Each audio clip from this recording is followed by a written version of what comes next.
ರೈತ ಬಾಂಧವರೇ, ದಿನಾಂಕ 5/12/2025 ಭಾರತೀಯ ಕೃಷಿ ಅನುಸಂಧಾನ ಪರಿಷತ್ ನವದೆಹಲಿ, ಕೆಳದಿ ಶಿವಪ್ಪ ನಾಯಕ ಕೃಷಿ ಮತ್ತು ತೋಟಗಾರಿಕೆ ವಿಜ್ಞಾನಗಳ ವಿಶ್ವವಿದ್ಯಾಲಯ ಶಿವಮೊಗ್ಗ, ಐಸಿಎಆರ್ ಕೃಷಿ ವಿಜ್ಞಾನ ಕೇಂದ್ರ ಶಿವಮೊಗ್ಗ, ಕೃಷಿ ಇಲಾಖೆ ಶಿವಮೊಗ್ಗ ಇವರ ಸಹಯೋಗದಲ್ಲಿ ವಿಶ್ವ ಮಣ್ಣು ದಿನಾಚರಣೆಯನ್ನು ಆಚರಿಸಲಾಯಿತು. ಆರೋಗ್ಯಕರ ನಗರಗಳಿಗೆ ಆರೋಗ್ಯಕರ ಮಣ್ಣು ಎಂಬ ಧ್ಯೇಯವಾಕ್ಯದೊಂದಿಗೆ ಈ ಬಾರಿಯ ವಿಶ್ವ ಮಣ್ಣು ದಿನಾಚರಣೆಯನ್ನು ಅರ್ಥಪೂರ್ಣವಾಗಿ ಆಚರಿಸಲಾಯಿತು. ಈಗ ಈ ಕುರಿತು ಬಾನುಲಿ ವರದಿಯನ್ನು ಕೇಳೋಣ. ಸ್ನೇಹಿತರೆ, ಮಣ್ಣು ಕೇವಲ ನಿರ್ಜೀವ ವಸ್ತುವಲ್ಲ, ಅದು ಕೋಟ್ಯಾಂತರ ಸೂಕ್ಷ್ಮಾಣುಜೀವಿಗಳು, ಜೀವ ವೈವಿಧ್ಯ ಮತ್ತು ಅಗಣಿತ ಪೋಷಕಾಂಶಗಳನ್ನು ಒಳಗೊಂಡಿರುವ ಜೀವಂತ ಪರಿಸರ ವ್ಯವಸ್ಥೆ, ಬದುಕಿನ ಜೀವನಾಡಿ ಮತ್ತು ಆಹಾರ ಭದ್ರತೆ ಮೂಲ.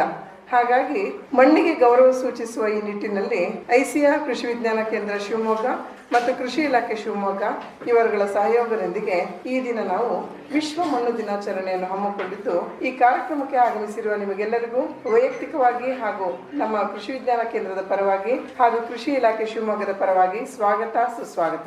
ಮತ್ತೊಮ್ಮೆ ಎಲ್ಲರನ್ನು ನಲ್ಮೆಯಿಂದ ಬರಮಾಡಿಕೊಳ್ಳುತ್ತಿದ್ದೇನೆ ಹಾಗೂ ಎಲ್ಲರಿಗೂ ವಿಶ್ವ ಮಣ್ಣು ದಿನಾಚರಣೆಯ ಹಾರ್ದಿಕ ಶುಭಾಶಯಗಳು. ಮೊದಲಿಗೆ ಈ ಕಾರ್ಯಕ್ರಮವು ನಿರ್ವಿಘ್ನವಾಗಿ ನಡೆಯಲಿ ಎಂದು ಪ್ರಾರ್ಥಿಸಲು ಬರುತ್ತಿದ್ದಾರೆ ಶ್ರೀಮತಿ ಗೀತಾ. ಲೋಕದ ನಾಯಕ ನೀನೇ, ವಿಘ್ನವಾರಿ ಪದುರಿ ನೀ ಗಣಪ.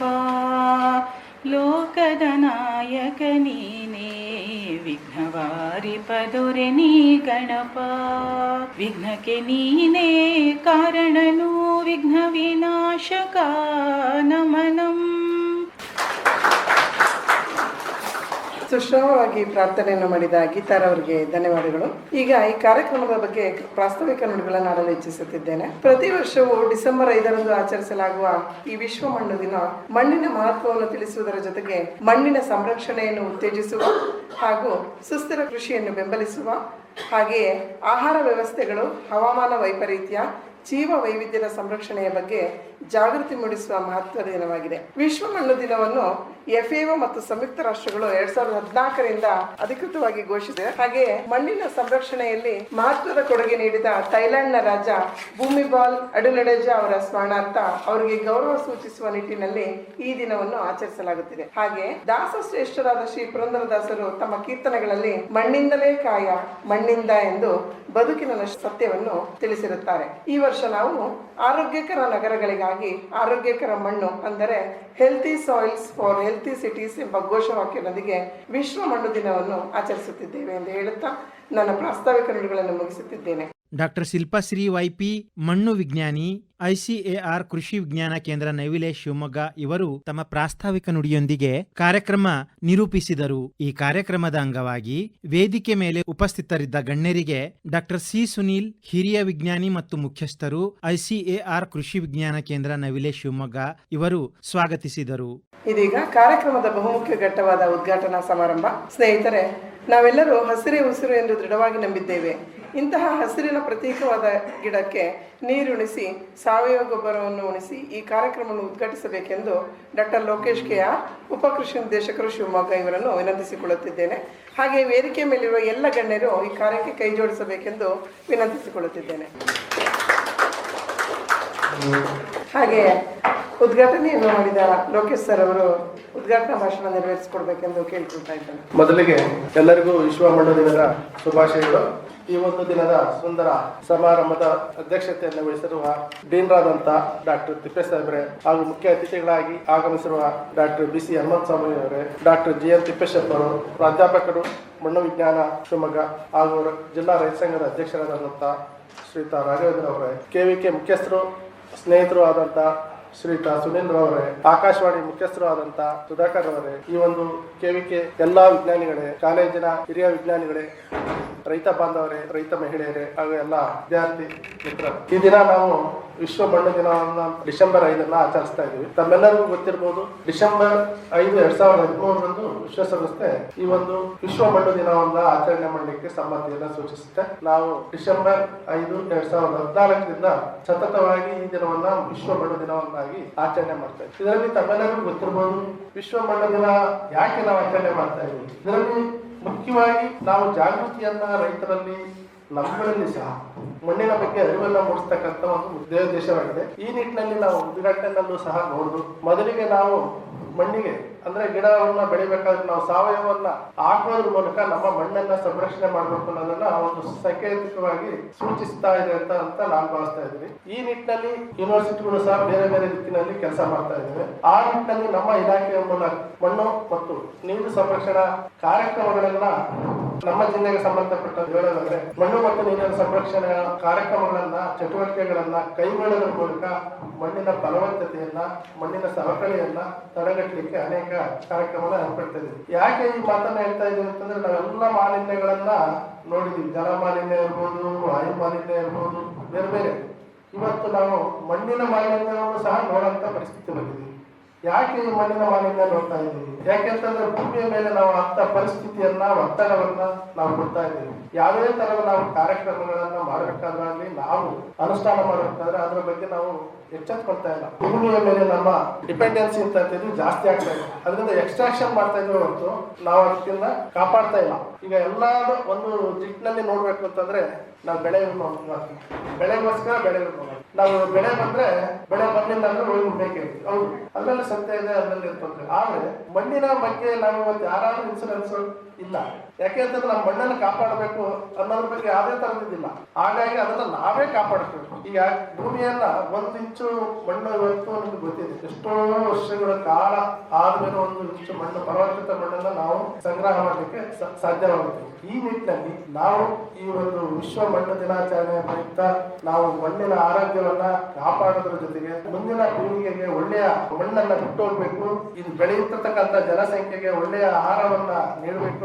ಅವ್ರ ಜನರ ಆರೋಗ್ಯವನ್ನ ಕಾಪಾಡೋದ್ರ ಜೊತೆಗೆ ಇಡೀ ವಿಶ್ವದಲ್ಲಿ ನಾವು ಸಬಲರಾಗಬೇಕು ಅಂತ ಹೇಳ್ತಾ ಈ ಒಂದು ವಿಶ್ವ ಮಣ್ಣು ದಿನಾಚರಣೆಯ ಅಂಗವಾಗಿ ತಮ್ಮೆಲ್ಲರಿಗೂ ಶುಭ ಕೋರಿ ನಾನು 2 ಮಾತು ಮುಗಿಸ್ತೀನಿ. ಜೈ ಹಿಂದ್, ಜೈ ಕನ್ನಡ. ಉದ್ಘಾಟನಾ ಭಾಷಣ ಮಾಡಿ ಮಣ್ಣು ಮತ್ತು ನೀರು ಸಂರಕ್ಷಣೆಯ ಬಗ್ಗೆ ಚಿಂತನಶೀಲ ಹಿತನುಡಿಗಳನ್ನಾಡಿದ ಉಪಕೃಷಿ ನಿರ್ದೇಶಕರಿಗೆ ನಮ್ಮ ನಿಮ್ಮೆಲ್ಲರ ಪರವಾಗಿ ಅನಂತ ಧನ್ಯವಾದಗಳನ್ನು ಅರ್ಪಿಸುತ್ತಿದ್ದೇನೆ. ಮುಂದುವರೆದು ಇದೀಗ ಈ ಕಾರ್ಯಕ್ರಮದ ಪ್ರಧಾನ ಸಂಪನ್ಮೂಲ ವ್ಯಕ್ತಿಗಳು ಹಾಗೂ ಮುಖ್ಯ ಅತಿಥಿಗಳಾದ ಡಾಕ್ಟರ್ GN ತಿಪ್ಪೇಶಪ್ಪ ಸರ್ ಅವರ ಕಿರುಪರಿಚಯವನ್ನು ಮಾಡಲು ಇಚ್ಛಿಸುತ್ತಿದ್ದೇನೆ. ಡಾಕ್ಟರ್ GN ತಿಪ್ಪೇಶಪ್ಪ ಇವರು ಮಣ್ಣು ವಿಜ್ಞಾನ ವಿಭಾಗದಲ್ಲಿ ಪ್ರಾಧ್ಯಾಪಕರಾಗಿ ಹಾಗೂ ವಿಭಾಗಾಧ್ಯಕ್ಷರಾಗಿ ಒಟ್ಟು 22 ವರ್ಷಗಳ ಅನುಭವವನ್ನು ಹೊಂದಿರುತ್ತಾರೆ. ಇವರು 12 ಮಂದಿ MSc ವಿದ್ಯಾರ್ಥಿಗಳು ಮತ್ತು 6 ಮಂದಿ PhD ವಿದ್ಯಾರ್ಥಿಗಳಿಗೆ ಮಾರ್ಗದರ್ಶನ ನೀಡಿ 125ಕ್ಕೂ ಹೆಚ್ಚು ಸಂಶೋಧನಾ ಲೇಖನಗಳನ್ನು ರಾಷ್ಟ್ರೀಯ ಹಾಗೂ ಅಂತಾರಾಷ್ಟ್ರೀಯ ಜರ್ನಲ್ಗಳಲ್ಲಿ ಪ್ರಕಟಿಸಿರುತ್ತಾರೆ. ಹಾಗೆಯೇ ಸರಿಸುಮಾರು 250 ಲಕ್ಷ ರೂಗಳ ಒಟ್ಟು 7 ಪ್ರಮುಖ ಯೋಜನೆಗಳನ್ನು ನಿರ್ವಹಿಸಿರುತ್ತಾರೆ. ಅದರಲ್ಲಿ ಮುಖ್ಯವಾಗಿ ವಿಶ್ವ ಬ್ಯಾಂಕ್ ಅನುದಾನಿತ ರಿವಾರ್ಡ್ ಜಲಾನಯನ ಅಭಿವೃದ್ಧಿ ಯೋಜನೆಗೆ LRI ನೋಡಲ್ ಅಧಿಕಾರಿಯಾಗಿ ಕಾರ್ಯನಿರ್ವಹಿಸಿರುತ್ತಾರೆ. ಹಾಗೆಯೇ ಉತ್ತಮ ಮಣ್ಣು ವಿಜ್ಞಾನ ಪ್ರಶಸ್ತಿಯನ್ನು ಪಡೆದಿದ್ದು ಮಲೇಷಿಯಾ, ಸಿಂಗಾಪುರ್, ಥೈಲ್ಯಾಂಡ್, ನೇಪಾಳ ದೇಶಗಳನ್ನು ಭೇಟಿ ನೀಡಿರುವ ಇವರು ನಮ್ಮ ಈ ಕಾರ್ಯಕ್ರಮದಲ್ಲಿ ಮುಖ್ಯ ಅತಿಥಿಗಳಾಗಿ ಪ್ರಧಾನ ಸಂಪನ್ಮೂಲ ವ್ಯಕ್ತಿಯಾಗಿ ಭಾಗವಹಿಸಿರುವುದು ನಮ್ಮೆಲ್ಲರ ಅದೃಷ್ಟವೇ ಸರಿ. ಈಗ ನಾನು ಡಾಕ್ಟರ್ GN ತಿಪ್ಪೇಶಪ್ಪ ಸರ್ ಅವರನ್ನು ಈ ಕಾರ್ಯಕ್ರಮವನ್ನು ಉದ್ದೇಶಿಸಿ ಮಾತನಾಡಬೇಕೆಂದು ಕೇಳ್ಕೊಳ್ತಾ ಇದ್ದೇನೆ. ಎಲ್ಲರಿಗೂ ನಮಸ್ಕಾರಗಳು. ಇವತ್ತಿನ ಅತಿ ಮುಖ್ಯವಾದ ಕಾರ್ಯಕ್ರಮವಾದ ವಿಶ್ವ ಮಣ್ಣು ದಿನ ಆಚರಣೆಗೆ ಆಗಮಿಸಿರುವ ಗಣ್ಯರೇ ಹಾಗೂ ರೈತ ಬಾಂಧವರೇ, ನಿಮ್ಮೆಲ್ಲರೂ ಮೊಟ್ಟಮೊದಲಾಗಿ ವಿಶ್ವ ಮಣ್ಣು ದಿನ ಆಚರಣೆಯ ಪ್ರಯುಕ್ತ ಶುಭಾಶಯಗಳನ್ನ ಕೋರುತ್ತೇವೆ. ಈ ವಿಶ್ವ ಮಣ್ಣು ದಿನಾಚರಣೆ ಕೆಲವಾರು ಜನಗಳಿಗೆ ಅಥವಾ ಕೆಲವು ರೈತರು ಕೂಡ ಈ ಒಂದು ಮಣ್ಣು ದಿನಾಚರಣೆ ಬೇಕಾ ಅಂತ ಒಂದು ಮೂಲಭೂತ ಪ್ರಶ್ನೆ ನಿಮ್ಮಲ್ಲಿ. ಕಾರಣ ನಾವು ಅನೇಕ ದಿನಾಚರಣೆ ಆಚರಿಸ್ತೀವಿ. ಇವತ್ತು ಅಂತಾರಾಷ್ಟ್ರೀಯ ಮಹಿಳಾ ದಿನಾಚರಣೆ ಇರ್ಬೋದು, ಅಥವಾ ಮಕ್ಕಳ ದಿನಾಚರಣೆ ಇರ್ಬೋದು, ಅಥವಾ ಸಾಧಕರ ಅಥವಾ ದಾರ್ಶನಿಕ ವ್ಯಕ್ತಿಗಳ ದಿನಾಚರಣೆ ಇರ್ಬೋದು ಮಾಡ್ತೀವಿ. ಆದರೆ ಮಣ್ಣಿಗೆ ಒಂದು ದಿನಾಚರಣೆ ಬೇಕಾ ಅಥವಾ ಒಂದು ದಿನ ಬೇಕಾ ಇದೆಲ್ಲರಿಗೂ ಪ್ರಶ್ನೆ ಯಾಕಂದ್ರೆ ಮಣ್ಣು ಜನಕ್ಕೆ ಅದು ಗಟ್ಟಿ ಮೆಟೀರಿಯಲ್, ಅದು ಒಂಥರ ಕೊಳೆ ಮಾಡುವಂತ ವಸ್ತು. ನಮ್ಮ ರೈತಾಪಿ ವರ್ಗ ಬಿಟ್ಟರೆ ಬೇರೆಯವ್ರಿಗೆಲ್ಲ ಅದು ಮಣ್ಣು ಮುಟ್ಟಿದ್ರೆ ಕೊಳೆ ಅಂತ ಹೇಳ್ತಾರೆ. ಅವ್ರಿಗೆ ಗೊತ್ತಿಲ್ಲ ಎಷ್ಟೋ ಜನಕ್ಕೆ ಮಣ್ಣಿನೆಲ್ಲ ಅಡಗಿದೆ. ಸಕಲ ಜೀವಿಗಳಿಗೆ ಅದು ಆಧಾರ ವಸ್ತು. ಈ ಜಗತ್ತಿನಲ್ಲಿ ಎಷ್ಟೇ ಜೀವಿಗಳಿಂದೋ ಅದು 50% ಅಂದ್ರೆ ಜಾಸ್ತಿ ಮಣ್ಣಿನ ಒಳಗಡೆ ಇದೆ. ಅನೇಕ ಜೀವಿಗಳ ವಾಸಸ್ಥಾನ. ಇವತ್ತು ಇಂತಹ ದಿನ ಹುಟ್ಟಾಕಲಿಕ್ಕೆ ಕಾರಣ ಏನು ಅಂತ ನೀವು ಯೋಚನೆ ಮಾಡಿದ್ರೆ, ಇದು 2002ರಲ್ಲಿ ವಿಶ್ವ ಮಣ್ಣು ವಿಜ್ಞಾನಿಗಳ ಒಕ್ಕೂಟ, Indian union of soil science ಅಂತ ಅವರು ಒಂದು ನಿರ್ಣಯವನ್ನು ತೆಗೆದುಕೊಳ್ತಾರೆ 2002ರಲ್ಲಿ. ಮಣ್ಣನ್ನ ಆಚರಿಸಬೇಕು. ಅದು ಯಾವ ತರ ಆಚರಿಸಬೇಕು? ಲೋಕಲ್ ಆಗಲ್ಲ, ಅದು ಯಾವುದೋ ಒಂದು ರೀಜನ್ ಆಗಲ್ಲ, ವಿಶ್ವ ಮಟ್ಟದಲ್ಲಿ ಜಾಗತಿಕ ಮಟ್ಟದಲ್ಲಿ ನಾವು ಒಂದು ದಿನಾಚರಣೆ ಮಾಡಬೇಕು ಅಂತೇಳಿ 2002ರಲ್ಲಿ ಒಂದು ತೀರ್ಮಾನವನ್ನು ತಗೊಂಡ್ತಾರೆ. ಅದು ಎಲ್ಲಿ ತಗೊಳ್ತಾರೆ ಅಂದ್ರೆ ಈ ಥಾಯ್ಲೆಂಡ್ ದೇಶದಲ್ಲಿ ಒಬ್ಬ ರಾಜ ಇರ್ತಾನೆ, ಗುಮಿದೋನ್ ತುಲ್ಯತೇಜ್ ಅಂತ ಹೆಸರು. ಆ ರಾಜ ಒಂದು ಅಂತಾರಾಷ್ಟ್ರೀಯ ಒಂದು ಕಾನ್ಫರೆನ್ಸ್ ಕಮ್ಮಟವನ್ನು ಏರ್ಪಡಿಸ್ತಾನೆ. ಅಂಡ್ ವರ್ಲ್ಡ್ ಇದರಲ್ಲಿ ಅದೇ ಫಸ್ಟ್ ಟೈಮ್ ಅಬೌಟ್ ಸಾಯಿಲ್, ಮಣ್ಣಿನ ಬಗ್ಗೆನೇ ಒಂದು ಅಂತಾರಾಷ್ಟ್ರೀಯ ಕಾನ್ಫರೆನ್ಸ್ ಮಾಡ್ತಾನೆ ಆ ರಾಜ. ಥಾಯ್ಲೆಂಡ್ ಸಣ್ಣ ಪುಟ್ಟ ದೇಶ. ಅವನ ಉದ್ದೇಶ ಸಾಯಿಲ್ನ ನಿರ್ವಹಣೆ ಹೇಗೆ ಮಾಡಬೇಕು, ಮಣ್ಣನ್ನು ಹೇಗೆ ನಿರ್ವಹಣೆ ಮಾಡಬೇಕು, ಹೇಗೆ ಸಂರಕ್ಷಣೆ ಮಾಡಬೇಕು, ಇದ್ರ ಬಗ್ಗೆ ಒಂದು ಅಂತಾರಾಷ್ಟ್ರೀಯ ಮಟ್ಟದಲ್ಲಿ, ವಿಜ್ಞಾನ ಮಟ್ಟದಲ್ಲಿ ಅಥವಾ ಪೊಲಿಟಿಕಲ್ ಜನಪ್ರತಿನಿಧಿಗಳು ಇವ್ರ ಬಗ್ಗೆ ಒಂದು ಅವೇರ್ನೆಸ್ ಕ್ರಿಯೇಟ್ ಮಾಡಬೇಕು ದೊಡ್ಡ ಒಂದು ಸಭೆಯನ್ನು ಮಾಡ್ತಾನೆ. ಅದು ಒಂದು ಆಯ್ತು. ಆ ಒಂದು ಸಮಯದಲ್ಲಿ ಈ ಗ್ಲೋಬಲ್ ಸಾಯಿಲ್ ಪಾರ್ಟ್ನರ್ಶಿಪ್ ಅಂತ ಇರುತ್ತೆ, ಅವರು ಒಂದು ಸಮ್ಮುಖದಲ್ಲಿ 2002ರಲ್ಲಿ ಪ್ರಪೋಸಲ್ ಇಡ್ತಾರೆ. ಒಂದು FAO ವಿಶ್ವ ಆಹಾರ ಮತ್ತು ಕೃಷಿ ಆಹಾರ ಸಂಸ್ಥೆ ಅವರು ಕೂಡ ಈ ಒಂದು ಆಚರಣೆ ಬಗ್ಗೆ ಒಂದು ಬೆಂಬಲ ಕೊಡ್ತಾರೆ 2002ರಲ್ಲಿ. ಅದು 2002ರಿಂದ 2013 ತನಕ ಹಾಗೇ ಬರುತ್ತೆ. ಅದ್ರ ಬಗ್ಗೆ ಯಾರು ಗಮನ ಕೊಡಲಿಲ್ಲ ವಿಶ್ವಸಂಸ್ಥೆ. 2002ರಲ್ಲಿ ತೀರ್ಮಾನ ತಗೊಂಡದ್ದು 2013ರಲ್ಲಿ ಬೆಳಿಗ್ಗೆ ಮತ್ತೆ ಬರುತ್ತೆ ಸುಮಾರು ಗ್ಯಾಪ್. 2013ರಲ್ಲಿ ಈ ಒಂದು 68ನೇ ಜನರಲ್ ಅಸೆಂಬ್ಲಿಯಲ್ಲಿ ಮತ್ತೆ ತೀರ್ಮಾನ ತಗೊಂಡು ಇದು ಮಾಡೋದು ಒಳ್ಳೇದು, ಔಚಿತ್ಯ ಇದೆ ಅಂತೇಳಿ ಅದನ್ನ 2014 ಒಂದು ಫಸ್ಟ್ ಆಚರಣೆ ಮಾಡ್ತಾರೆ, ಮೊಟ್ಟ ಮೊದಲ ಆಚರಣೆ ಮಾಡ್ತಾರೆ. ಅದು ಡಿಸೆಂಬರ್ 5 ಏನೈತೆ ಅಂತಂದ್ರೆ 2002ರಲ್ಲಿ ಒಬ್ಬ ರಾಜ ಒಂದು ಇಂಟರ್ನ್ಯಾಷನಲ್ ಕಮ್ಮಟ ಮಾಡಿದ ಕಾನ್ಫರೆನ್ಸ್ ಮಾಡಿದ್ರಲ್ಲ, ಅವನ ಹುಟ್ಟಿದ ದಿನವನ್ನೇ ಡಿಸೆಂಬರ್ 5 ಅಂತ ಆಯ್ತು. ಸೊ ಯಾಕಂದ್ರೆ ಆ ರಾಜ, ಈ ರಾಜದಾಯರು ಮಂತ್ರಿಯರು ಯಾರ್ಯಾರು ಸಾಯಿಲ್ ಬಗ್ಗೆ ಅವರು ಗಮನ ಕೊಡಲ್ಲ, ನಗರಾಭಿವೃದ್ಧಿ ಬಗ್ಗೆ ಇದ್ರ ಬಗ್ಗೆ ಗಮನ ಕೊಡ್ತಾರೆ ಅಲ್ವಾ, ಸಾಯಿಲ್ ಬಗ್ಗೆ ಗಮನ ಕೊಡಲ್ಲ ಎಷ್ಟು ವರ್ಷ. ಬಟ್ ಆ ರಾಜ ಕೊಡ್ತಾನ ಅಂದ್ಬಿಟ್ಟು ಅವನ ಹುಟ್ಟಿದ ದಿನವನ್ನು ನಾವು ಡಿಸೆಂಬರ್ 5 ನಾವು ಪ್ರತಿ ವರ್ಷ ವಿಶ್ವ ಮಣ್ಣು ದಿನಾಚರಣೆಯಾಗಿ ಮಾಡ್ತಾರೆ. ಇದಕ್ಕೆ 100 ವರ್ಷ ಹಿಸ್ಟ್ರಿ ಇಲ್ಲ, ಕೇವಲ 2014 ಅಂತಂದ್ರೆ ಜಸ್ಟ್ 11 ವರ್ಷ ಅಷ್ಟೇ. ಇದು 11ನೇ ವರ್ಷದ ಒಂದು ಇದಾಗುತ್ತೆ. ಎರಡನೇದು ಮತ್ತು ವಿಶ್ವಸಂಸ್ಥೆಯವರು ಕೂಡ ಇದನ್ನ ಇಂಟರ್ನ್ಯಾಷನಲ್ ಇಯರ್ ಆಫ್ ಸಾಯಿಲ್ಸ್ ಡಿಗೇಡ್ 10 ವರ್ಷ ಕಂಟಿನ್ಯೂಸ್ ಮಾಡಬೇಕು ಮಿನಿಮಮ್ ಅಂತ ಹೇಳಿ ಅದು ಕೂಡ ಡಿಕ್ಲೇಷನ್ ಮಾಡಿ 2014ರಿಂದ 10 ವರ್ಷ ಮಾಡಬೇಕು ಕಂಟಿನ್ಯೂಸ್ ಆಗತ್ತ, ಯಾವುದೇ ಬ್ರೇಕ್ ಕೊಡಬಾರ್ದು ಅಂತ ಅದು ಒಂದು ತೀರ್ಮಾನ ಆಯಿತು. ಈ ಮಣ್ಣು ದಿನ ಯಾಕೆ ಮಾಡಬೇಕು ಅಂತಂದ್ರೆ, ಇವತ್ತು ಮಣ್ಣು ಏನಿದೆ ಒಂದು ಅದಕ್ಕೆ ಜೀವ ಇಲ್ಲ, ಸತ್ವ ಇಲ್ಲ, ಅದರ ಆರೋಗ್ಯ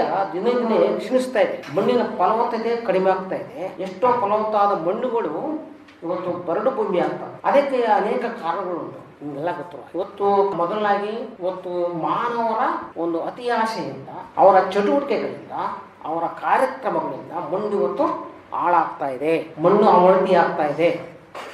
ಏನು ಅವರು ಕಾರಣಕರ್ತರು ಇಂದು ಮಣ್ಣು ಅವನತಿಗೆ ಅಂತಂದ್ರೆ, ಮಣ್ಣು ಇವತ್ತು ಅವನತಿ ಯಾಕಂತಂದ್ರೆ ಎಷ್ಟೋ ಫಲವತ್ತತೆ ಇರ್ತಕ್ಕಂಥ ಮಣ್ಣುಗಳು ಉಳಿಯು ಮಣ್ಣು ಆಗ್ತಾ ಇದೆ, ಉಪ್ಪು ಮಣ್ಣು ಆಗ್ತಾ ಇದೆ, ಕ್ಷಾರ ಮಣ್ಣು ಆಗ್ತಾ ಇದೆ, ಬರಡು ಭೂಮಿ ಆಗ್ತಾ ಇದೆ, ಮಣ್ಣು ಗಟ್ಟಿ ಪದರು ಬರ್ತಾ ಇದೆ, ಜಾಸ್ತಿ ಫರ್ಟಿಲೈಸರ್ ಹಾಕ್ತಾರೆ, ಗೊಬ್ಬರ ಹಾಕ್ತಾರೆ, ಕೆಮಿಕಲ್ ಫರ್ಟಿಲೈಸರ್. ಆಗಿನ ಕಾಲ ಸಾವಯವ ಗೊಬ್ಬರ ಅಲ್ಲ, ಕೆಮಿಕಲ್ ಫರ್ಟಿಲೈಸರ್ ಯಥೇಚ್ಛ ಸುರಿತಾ ಇದ್ದಾರೆ. ಬೆಳೆಗೆ ಬೇಕಾ, ಮಣ್ಣಿಗೆ ಬೇಕಾ, ಅವಶ್ಯಕತೆ ನೋಡೋದಿಲ್ಲ, ಮಾರ್ಕೆಟ್ ತಂದು ಹಾಕ್ತಾರೆ. ಇವತ್ತು ಮಣ್ಣು ಕಲುಷಿತಗೊಳ್ತಾ ಇದೆ, ಸಾಯಿಲ್ ಪೊಲ್ಯೂಷನ್ ಅಂತ ಹೇಳ್ತೀವಿ. ಮತ್ತೆ ಪೊಲ್ಯೂಷನ್ ಜೊತೆಗೆ ಅನೇಕ ವಿಷಕಾರಕ ಅಂಶಗಳು ಸೇರ್ಕೊಂಡಿದೆ, ಸಾಯಿಲ್ ಟಾಕ್ಸಿಕ್ ಅಂತ ಹೇಳ್ತೀವಿ. ಈ ರೀತಿ ಮಾಡೋದ್ರಿಂದ ಮಣ್ಣು ಮುಂದಿನ ಪೀಳಿಗೆಗೆ ಸಿಗುತ್ತಾ, ಬಹಳ ಇಂಪಾರ್ಟೆಂಟ್. ಈ ಒಂದು ವಿಶ್ವ ಮಣ್ಣು ದಿನಾಚರಣೆಯನ್ನ ಪ್ರತಿ ವರ್ಷ ಆಚರಿಸ್ತಾ ಇದ್ದಾರೆ ಒಂದು ಘೋಷ ವಾಕ್ಯದೊಂದಿಗೆ. ಈ ವರ್ಷದ ಘೋಷ ವಾಕ್ಯ ಆರೋಗ್ಯಕರ ಮಣ್ಣು, ಆರೋಗ್ಯಕರ ನಗರಗಳಿಗೆ ಅಂತ. ನಗರನೇ ಯಾಕೆ ತಗೊಂಡ್ರು ಅಂತ ನಿಮ್ಗೆ ಆಶ್ಚರ್ಯ ಪಡ್ತು. ನಿಮ್ಗೆಲ್ಲ ಗೊತ್ತಿರ್ಬೋದು, ಎಲ್ಲ ನಗರೀಕರಣ, ಅರ್ಬನೈಸೇಷನ್ ಅಂತ ಹೇಳ್ತೀವಿ. ಇವತ್ತು ಸಾವಿರಾರು ಎಕರೆ ಜಮೀನುಗಳು ಲೇಔಟ್ ಆಗ್ತಾ ಇದಾವೆ ಸಿಟಿ ಅಕ್ಕಪಕ್ಕದಲ್ಲಿ. ಅಥವಾ ಈ ಶಿವಮೊಗ್ಗ ಸಿಟಿ ಒಂದು ನಳ್ಳಿ ಇತ್ತು, ಒಂದು ತಾಲೂಕು ಏನೋ ಗೊತ್ತಿಲ್ಲ, ಈಗ ದೊಡ್ಡ ಸಿಟಿ ಆಯಿತು ಅಲ್ವಾ. ಇವತ್ತು ರೈತರು ಫೋರ್ಸಬ್ಲಿ ಆ ನಿಲ್ದಾಣ ಮಾಡಬೇಕು, ಆ ಇದು ಮಾಡಬೇಕು, ಆ ಗಾರ್ಡನ್ ಮಾಡಬೇಕು, ಇಂಡಸ್ಟ್ರಿ ಮಾಡಬೇಕು ಅಂತೇಳಿ ರೈತರ ಜಮೀನನ್ನ ತೊಗೊಳ್ತಾ ಇದ್ದಾರೆ. ಎಂಥ ಜಮೀನು ಆದರೂ ಬಡ ಭೂಮಿ ಅಲ್ಲ, ಫಲವತ್ತತೆಯಾಗಿರ್ತಕ್ಕಂಥ ಮಣ್ಣು. ಮಣ್ಣಿನ ಸ್ಟ್ರೈಕ್ ಆಯ್ತಾ ಗೊತ್ತಲ್ಲ, ನೆಲಮಂಗಲ ಹತ್ರ ಒಂದು ಏರ್ಪೋರ್ಟ್ ಇದೆಲ್ಲ ನಮ್ಮ ದೇವನಹಳ್ಳಿ, 2000 ಎಕರೆ ಜಮೀನನ್ನ ತಗೊಳ್ಬೇಕು ಅಂತೇಳಿ ರೈತರು ಸರ್ಕಾರದ ತೀರ್ಮಾನ ಮಾಡಿದ್ರು. ರೈತರು ಬಿಡಲಿಲ್ಲ, ವಾಪಸ್ ತಗೊಂಡ್ರು 2000 ಚದರ ಎಕರೆ. ಅಂದರೆ ಎಲ್ಲ ಫರ್ಟೈಲ್ ಲ್ಯಾಂಡ್ ಅವರು. ಒಂದು ವ್ಯಕ್ತಿಗತವಾಗಿ ಮಣ್ಣು ಜಾಸ್ತಿ ಜಮೀನು ಸಿಗ್ತಾ ಇಲ್ಲ ನಿಮಗೆ. ಇವಾಗ ಪಾಪ್ಯುಲೇಷನ್ ಜಾಸ್ತಿ ಆಗ್ತಾ ಇದೆ, ಅದು ಮಣ್ಣು ಅಥವಾ ಉಳಿಮೆ ಮಾಡಲಿಕ್ಕೆ, ಬೇಸಾಯ ಮಾಡಲಿಕ್ಕೆ ಜಮೀನಿಲ್ಲ. ಇದೇ ಜಮೀನೇ ನಾವು ಕಾಪಾಡ್ಕೋಬೇಕು. ಇದು ಒಂದು ಮನುಷ್ಯನ ಅತಿ ಆಸೆಯಿಂದ ಮಣ್ಣು ಹಾಳಾಗ್ತದೆ. ಮತ್ತೆ ಪರಿಸರ ಏರುಪೇರಾಗುತ್ತೆ, ಪರಿಸರದ ಒಂದು ಅದು ಕೂಡ ಒಂದು ಕಾರಣ. ಪರಿಸರ ನಿಮ್ಗೆ ಗೊತ್ತು, ಕ್ಲೈಮೇಟ್ ಚೇಂಜ್, ಹವಾಮಾನ ಬದಲಾವಣೆ ಇವತ್ತು ಬಹಳ ವ್ಯತ್ಯಾಸನ ಮಾಡ್ತಾ ಇದೆ. ಬೇರೆ ರೀತಿಯ ತೊಂದರೆ ಕೊಡುತ್ತೆ, ಆದ್ರೆ ಮಣ್ಣಿಗೂ ಕೂಡ ತೊಂದರೆ ಇದೆ, ಕ್ಲೈಮೇಟ್ ಚೇಂಜ್ ಎಫೆಕ್ಟ್. ಇವತ್ತು ಮಣ್ಣು ಜಾಸ್ತಿ ಮಳೆ ಬಂದ್ರೆ ಅಥವಾ ಕೊಚ್ಚಣೆ ಆದ್ರೆ ಇವತ್ತು ಮಣ್ಣಿನಲ್ಲಿ ಪೋಷಕಾಂಶ ಇರೋಲ್ಲ, ಅದು ಕೂಡ ಕೊಚ್ಚಣೆ ಆಗ್ತಾ ಇದೆ. ಸಾವಯವ ಇಂಗಾಲ ಕಡಿಮೆ ಆಗ್ತಾ ಇದೆ. ಇದು ಪರಿಸರದ ಒಂದು ನೇರ ಎಫೆಕ್ಟ್. ಅದು ಜಾಸ್ತಿ ಮನುಷ್ಯರಿದೆ, ಮಾನವರದ್ದು ಜಾಸ್ತಿ ಇದೆ. ಮತ್ತೆ ಇನ್ನೊಂದು ಸೋಷಿಯಲ್ ಎಕನಾಮಿಕ್, ಡೈನಾಮಿಕ್, ಮನುಷ್ಯನ ಅಥವಾ ರೈತರ ಸಾಮಾಜಿಕ ಆರ್ಥಿಕ ಪರಿಸ್ಥಿತಿ. ಅಂದ್ರೆ ರೈತರಿಗೆ ಇದ್ರ ಬಗ್ಗೆ ಅವೇರ್ನೆಸ್ ಇಲ್ಲ. ನಮ್ಮ ಮಣ್ಣನ್ನ ಕಾಪಾಡ್ಕೋಬಹುದು, ನಮ್ಮ ರಾಜ್ಯದ ಮಣ್ಣು, ನಮ್ಮ ಊರ್ ಮಣ್ಣು ಬೇಡ, ನಮ್ಮ ಮಣ್ಣನ್ನು ಕಾಪಾಡ್ಕೊಳ್ಳಿ ಸಾಕು. ನಿಮ್ಮ ಜಮೀನು 1 ಎಕರೆ ಇರ್ಬೋದು, 2 ಎಕರೆ, 10 ಎಕರೆ ಇರ್ಬೋದು, ನಿಮ್ಮ ಜಮೀನು ನೀವು ಕಾಪಾಡ್ಕೊಳ್ಳಿ ಸಾಕು. ಯಾಕಂದ್ರೆ ನಿಮ್ಗೆ ಅದೇ ಜೀವನದ ಆಧಾರ ಅದು ಅಲ್ವಾ. ನೀವು ಕಾಪಾಡ್ಕೊಳ್ಳಂದ್ರೆ ಹೇಗೆ? ಇದು ಸೋಷಿಯೋ ಎಕನಾಮಿಕ್. ಮತ್ತೆ ಅವ್ರಿಗೆ ಅವೇರ್ನೆಸ್ ಇಲ್ಲ. ಮತ್ತೆ ಫ್ರಾಗ್ಮೆಂಟೆಡ್ ಲ್ಯಾಂಡ್, ಜಮೀನು ಸ್ವಲ್ಪ ಸಣ್ಣ ಪುಟ್ಟ ಜಮೀನು ಇರ್ತಾವ ಅಷ್ಟೇ. ಯಾವುದೇ ಟೆಕ್ನಾಲಜಿ ಮ್ಯಾನೇಜ್ಮೆಂಟ್ ಏನು ಮಾಡೋಕ್ಕಾಗೋದಿಲ್ಲ. ಇವು ಜ್ವಲಂತ. ಇವತ್ತು ಮಣ್ಣು ಈ ಪರಿಸ್ಥಿತಿ ಬರಬೇಕು ಅಂತಂದ್ರೆ ಬಹಳ 10 ರಿಂದ 12 ನಾವು ಕಾರಣ ಕೊಡ್ಬೋದು. ಬಹಳ ಮುಖ್ಯವಾಗಿ ಸಾಯಿಲ್ ಎರೋಜನ್, ಮಣ್ಣು ಸವಕಳಿ ಆಗ್ತಾ ಇದೆ. ಮಣ್ಣು ಕೊಚ್ಕೊಂಡು ಕೆರೆ ಕುಂಟೆನೋ ನದಿನೋ ಸೇರ್ತಾ ಇದೆ. ಅದು ಟಾಪ್ ಸಾಯಿಲ್. ಆ ಮಣ್ಣಲ್ಲ ಅದು ಜೀವ ಇರ್ತದೆ. ಅನೇಕ ಪೋಷಕಾಂಶಗಳು ಆ ಮಣ್ಣಲ್ಲಿ ಇರುತ್ತೆ ಮತ್ತು ಸಾವಯವ ಅಂಶ ಅದರೊಳಗೆ ಇರುತ್ತೆ. ಅದು ಕೂಡ ನೀರಲ್ಲಿ ಕೊಚ್ಕೊಂಡು ಹೋಗ್ತಾ ಇದೆ. ಇದು ಪ್ರೊಟೆಕ್ಟ್ ಮಾಡ್ಬೇಕಲ್ವಾ, ಸಂರಕ್ಷಣೆ ಮಾಡ್ಬೇಕಲ್ವಾ. ಇವತ್ತು ರೈತರು ಮಳೆ ಬಂದ ನೆಕ್ಸ್ಟ್ ಡೇನೆ ಮಾತಾಡ್ಕೊತಾರೆ, ನಮ್ಗೆ 10 ಇಂಚು ಮಳೆ ಬರುತ್ತೆ ನಮ್ಮ ಊರಲ್ಲಿ ಅಂತ ಖುಷಿಯಿಂದ ಹೇಳ್ತಾರೆ. ಮಳೆ ಅಷ್ಟು ಬಂತು, ಇಷ್ಟು ಬಂತು ಅಂತ. ಆದ್ರೆ ಯಾರಾದ್ರೂ ರೈತರು ನಮ್ಮ ಜಮೀನಿಂದ ಇಷ್ಟು ಕೆಜಿ ಮಣ್ಣು ಲಾಸ್ ಆಯ್ತು ಅಂತ ಯಾರು ಯೋಚನೆ ಮಾಡ್ತಾರ? ಕೆಜಿ ಮಣ್ಣು ಹೋಯ್ತು, ಎಷ್ಟು ಟನ್ ಮಣ್ಣು ಜಮೀನಿಂದ ಕೆರೆ ಕುಂಟಿಗೆ ಬೀಳುತ್ತೆ. ಇವತ್ತು ಕೆರೆ ಕುಂಟೆ ಎಲ್ಲ ಸಿಲ್ಟ್ ಎಕ್ಯುಪ್ನೇಷನ್ ಆಗ್ತಾ ಇದೆ. ಹೂಳು ತುಂಬ್ಕೊಂತಾರಲ್ಲ, ಅದೇನೆ ಕೆರೆಯಲ್ಲಿ ನದಿಯಲ್ಲಿ ಹೂಳು ತುಂಬುತ್ತಲ್ವಾ, ಅದರಿಂದ ಬಂತು. ಏನು ಮಳೆ ಜೊತೆ ಮಣ್ಣು ಬರುತ್ತಾ ಡೈರೆಕ್ಟ್ ಆಗ? ಇಲ್ಲ, ನಿಮ್ಮ ಜಮೀನು ತಗೊಂಡು ಹಾಕಿರುತ್ತಲ್ಲಿ. ಸೊ ಮಣ್ಣಿನ ಸವಕಳಿ ಬಹಳ ಒಂದು ಅತಿ ಮುಖ್ಯವಾಗಿ ತೊಂದರೆ ಕೊಡುವಂತ ಒಂದು ಪರಿಸ್ಥಿತಿ. ಸಾಯಿಲ್ ಕಾರ್ಬನ್ ಲಾಸ್ ಆಗ್ತಾ ಇದೆ. ನಿಮ್ ಜೀವ ಇದೆ ಮಣ್ಣಲ್ಲಿ ಅಂದ್ರೆ ಅದಕ್ಕೆ ಆಗಿನ ಕಾರ್ಬನ್ ಸಾವಯವ ಇಂಗಾಲ ಅಂತ ಹೇಳ್ತೀವಿ. ಸ್ಟೋರೇಜ್ ಆಗ್ತಾ ಇಲ್ಲ ಮಣ್ಣಲ್ಲಿ. Carbon storage is major sink ನಮ್ಮ ಮಣ್ಣು. ಆ ಒಂದು ದೈವದತ್ತವಾಗಿ ಈ ಮಣ್ಣು ಆ ಕಾರ್ಬನ್ ಸ್ಟೋರ್ ಮಾಡದೇ ಇದ್ರೆ ಏನಾಗುತ್ತೆ ಗೊತ್ತಾ? ಕಾರ್ಬನ್ ಡೈಆಕ್ಸೈಡ್ ಅಟ್ಮಾಸ್ಫಿಯರ್ ಗಾಳಿಯಲ್ಲಿ ಜಾಸ್ತಿ ಆಯ್ತು ಅಂದ್ರೆ ನಾವ್ಯಾರು ಸಾಕಾಗಲ್ಲ. ಗ್ಲೋಬಲ್ ವಾರ್ಮಿಂಗ್ ಅಂತ ಹೇಳ್ತೀವಿ. ಕಾರ್ಬನ್ ಸ್ಟೋರೇಜ್ ಕೆಪಾಸಿಟಿ ಕಡಿಮೆ ಆಗ್ತಾ ಇದೆ. ಈ ಕಾರ್ಬನ್ ಸ್ಟೋರ್ ಆಗ್ಲೇಬೇಕು ಮಣ್ಣಲ್ಲಿ. ಆ ಮಣ್ಣಲ್ಲಿ ಆಗ್ಲಂದ್ರೆ ಏನಿರುತ್ತೆ? ಗಾಳಿಯಲ್ಲಿರುತ್ತೆ ಕಾರ್ಬನ್ ಡೈಆಕ್ಸೈಡ್. ಆಕ್ಸಿಜನ್ ಅಂತಿದ್ರು ಅದನ್ನು ಉಸಿರಾಡಲಿಕ್ಬೇಕು. ಕಾರ್ಬನ್ ಡೈಆಕ್ಸೈಡ್ ನಾವು ಬಿಟ್ಟು ಹೊರಗೆ ಹೋಗುತ್ತೆ, ಅದು ಇತ್ತು ಅದು ಯಾರು ಉಸಿರಾಡಕ್ಕಾಗಲ್ಲ. ಇದು ಕಾರ್ಬನ್ ಡೈಆಕ್ಸೈಡ್ ಸ್ಟೋರೇಜ್ ಕೆಪಾಸಿಟಿ ಮಣ್ಣಲ್ಲಿ ಕಡಿಮೆ ಆಗ್ತಾ ಇದೆ.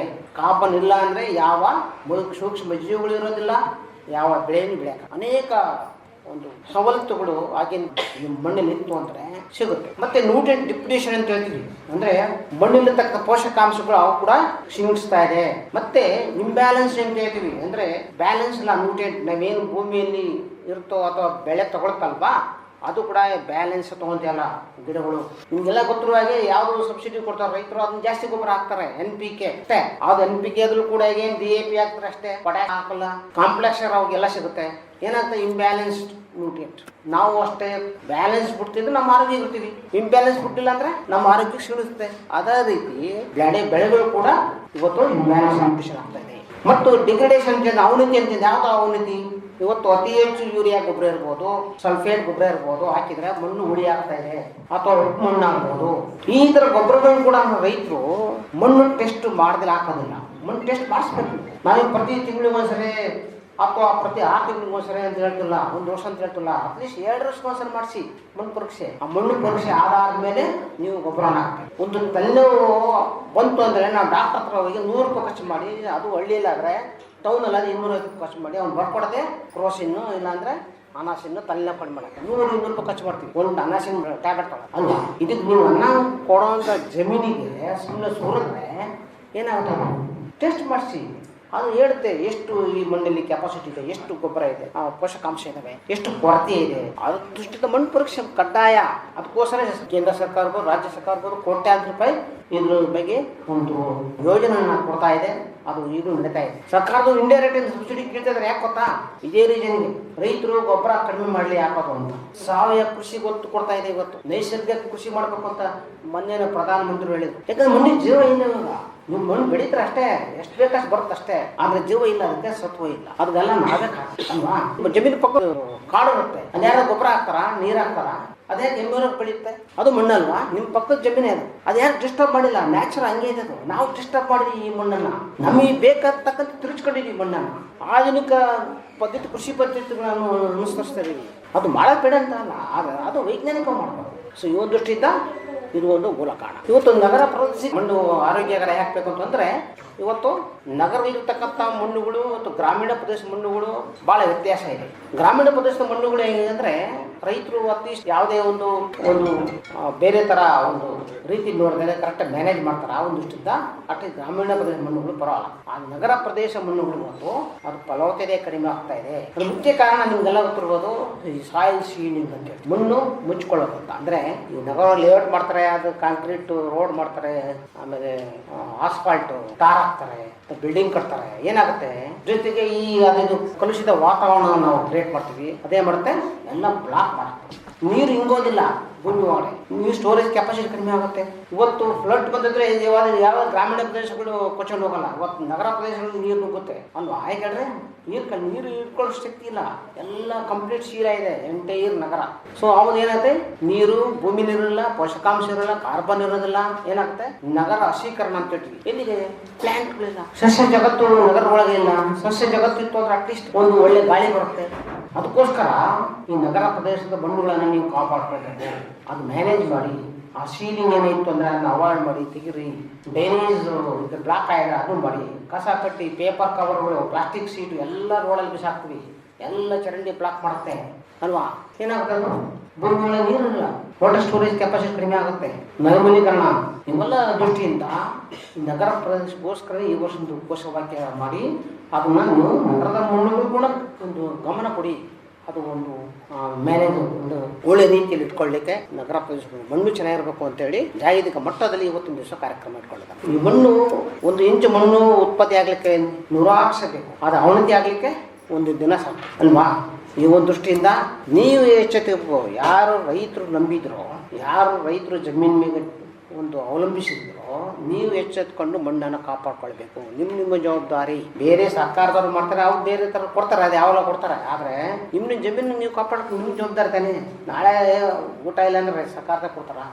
ಇಲ್ಲ. ಇವತ್ತು ಮಣ್ಣನ್ನು ನಾವು ಸಾಯಿಲ್ ಹೆಲ್ತನ್ನು, ಮಣ್ಣು ಆರೋಗ್ಯವನ್ನ ಲಿಂಕ್ ಕೊಡ್ತೀವಿ. ಯಾವ್ದಕ್ಕೆ ಗೊತ್ತಾ, ಫುಡ್ ಸೆಕ್ಯೂರಿಟಿ ಹೇಳ್ತೀವಿ. ಇವತ್ತು ಆಹಾರ ಭದ್ರತೆ ಎಲ್ಲಿಂದ ಬರುತ್ತೆ, ನಮ್ಮ ರೈತರು ಬೆಳೆದಿರ್ತಾರಲ್ವಾ. ಜೊತೆಗೆ ಆ ರೈತರು ಮಣ್ಣು ಮೇಲೆ ಡಿಪೆಂಡ್ ಆಗಿರುತ್ತೆ. ಮಣ್ಣು ಆರೋಗ್ಯಕರ ಮಣ್ಣು ಆರೋಗ್ಯವಾದ ಒಂದು ಬೆಳೆ ಕೊಡುತ್ತೆ ಮತ್ತು ಆಹಾರ ಉತ್ಪಾದಕರು ಜಾಸ್ತಿ ಮಾಡಿ. Food security, nutrition security, biodiversity ಎಲ್ಲ ಮಣ್ಣಿನ ಲಿಂಕ್.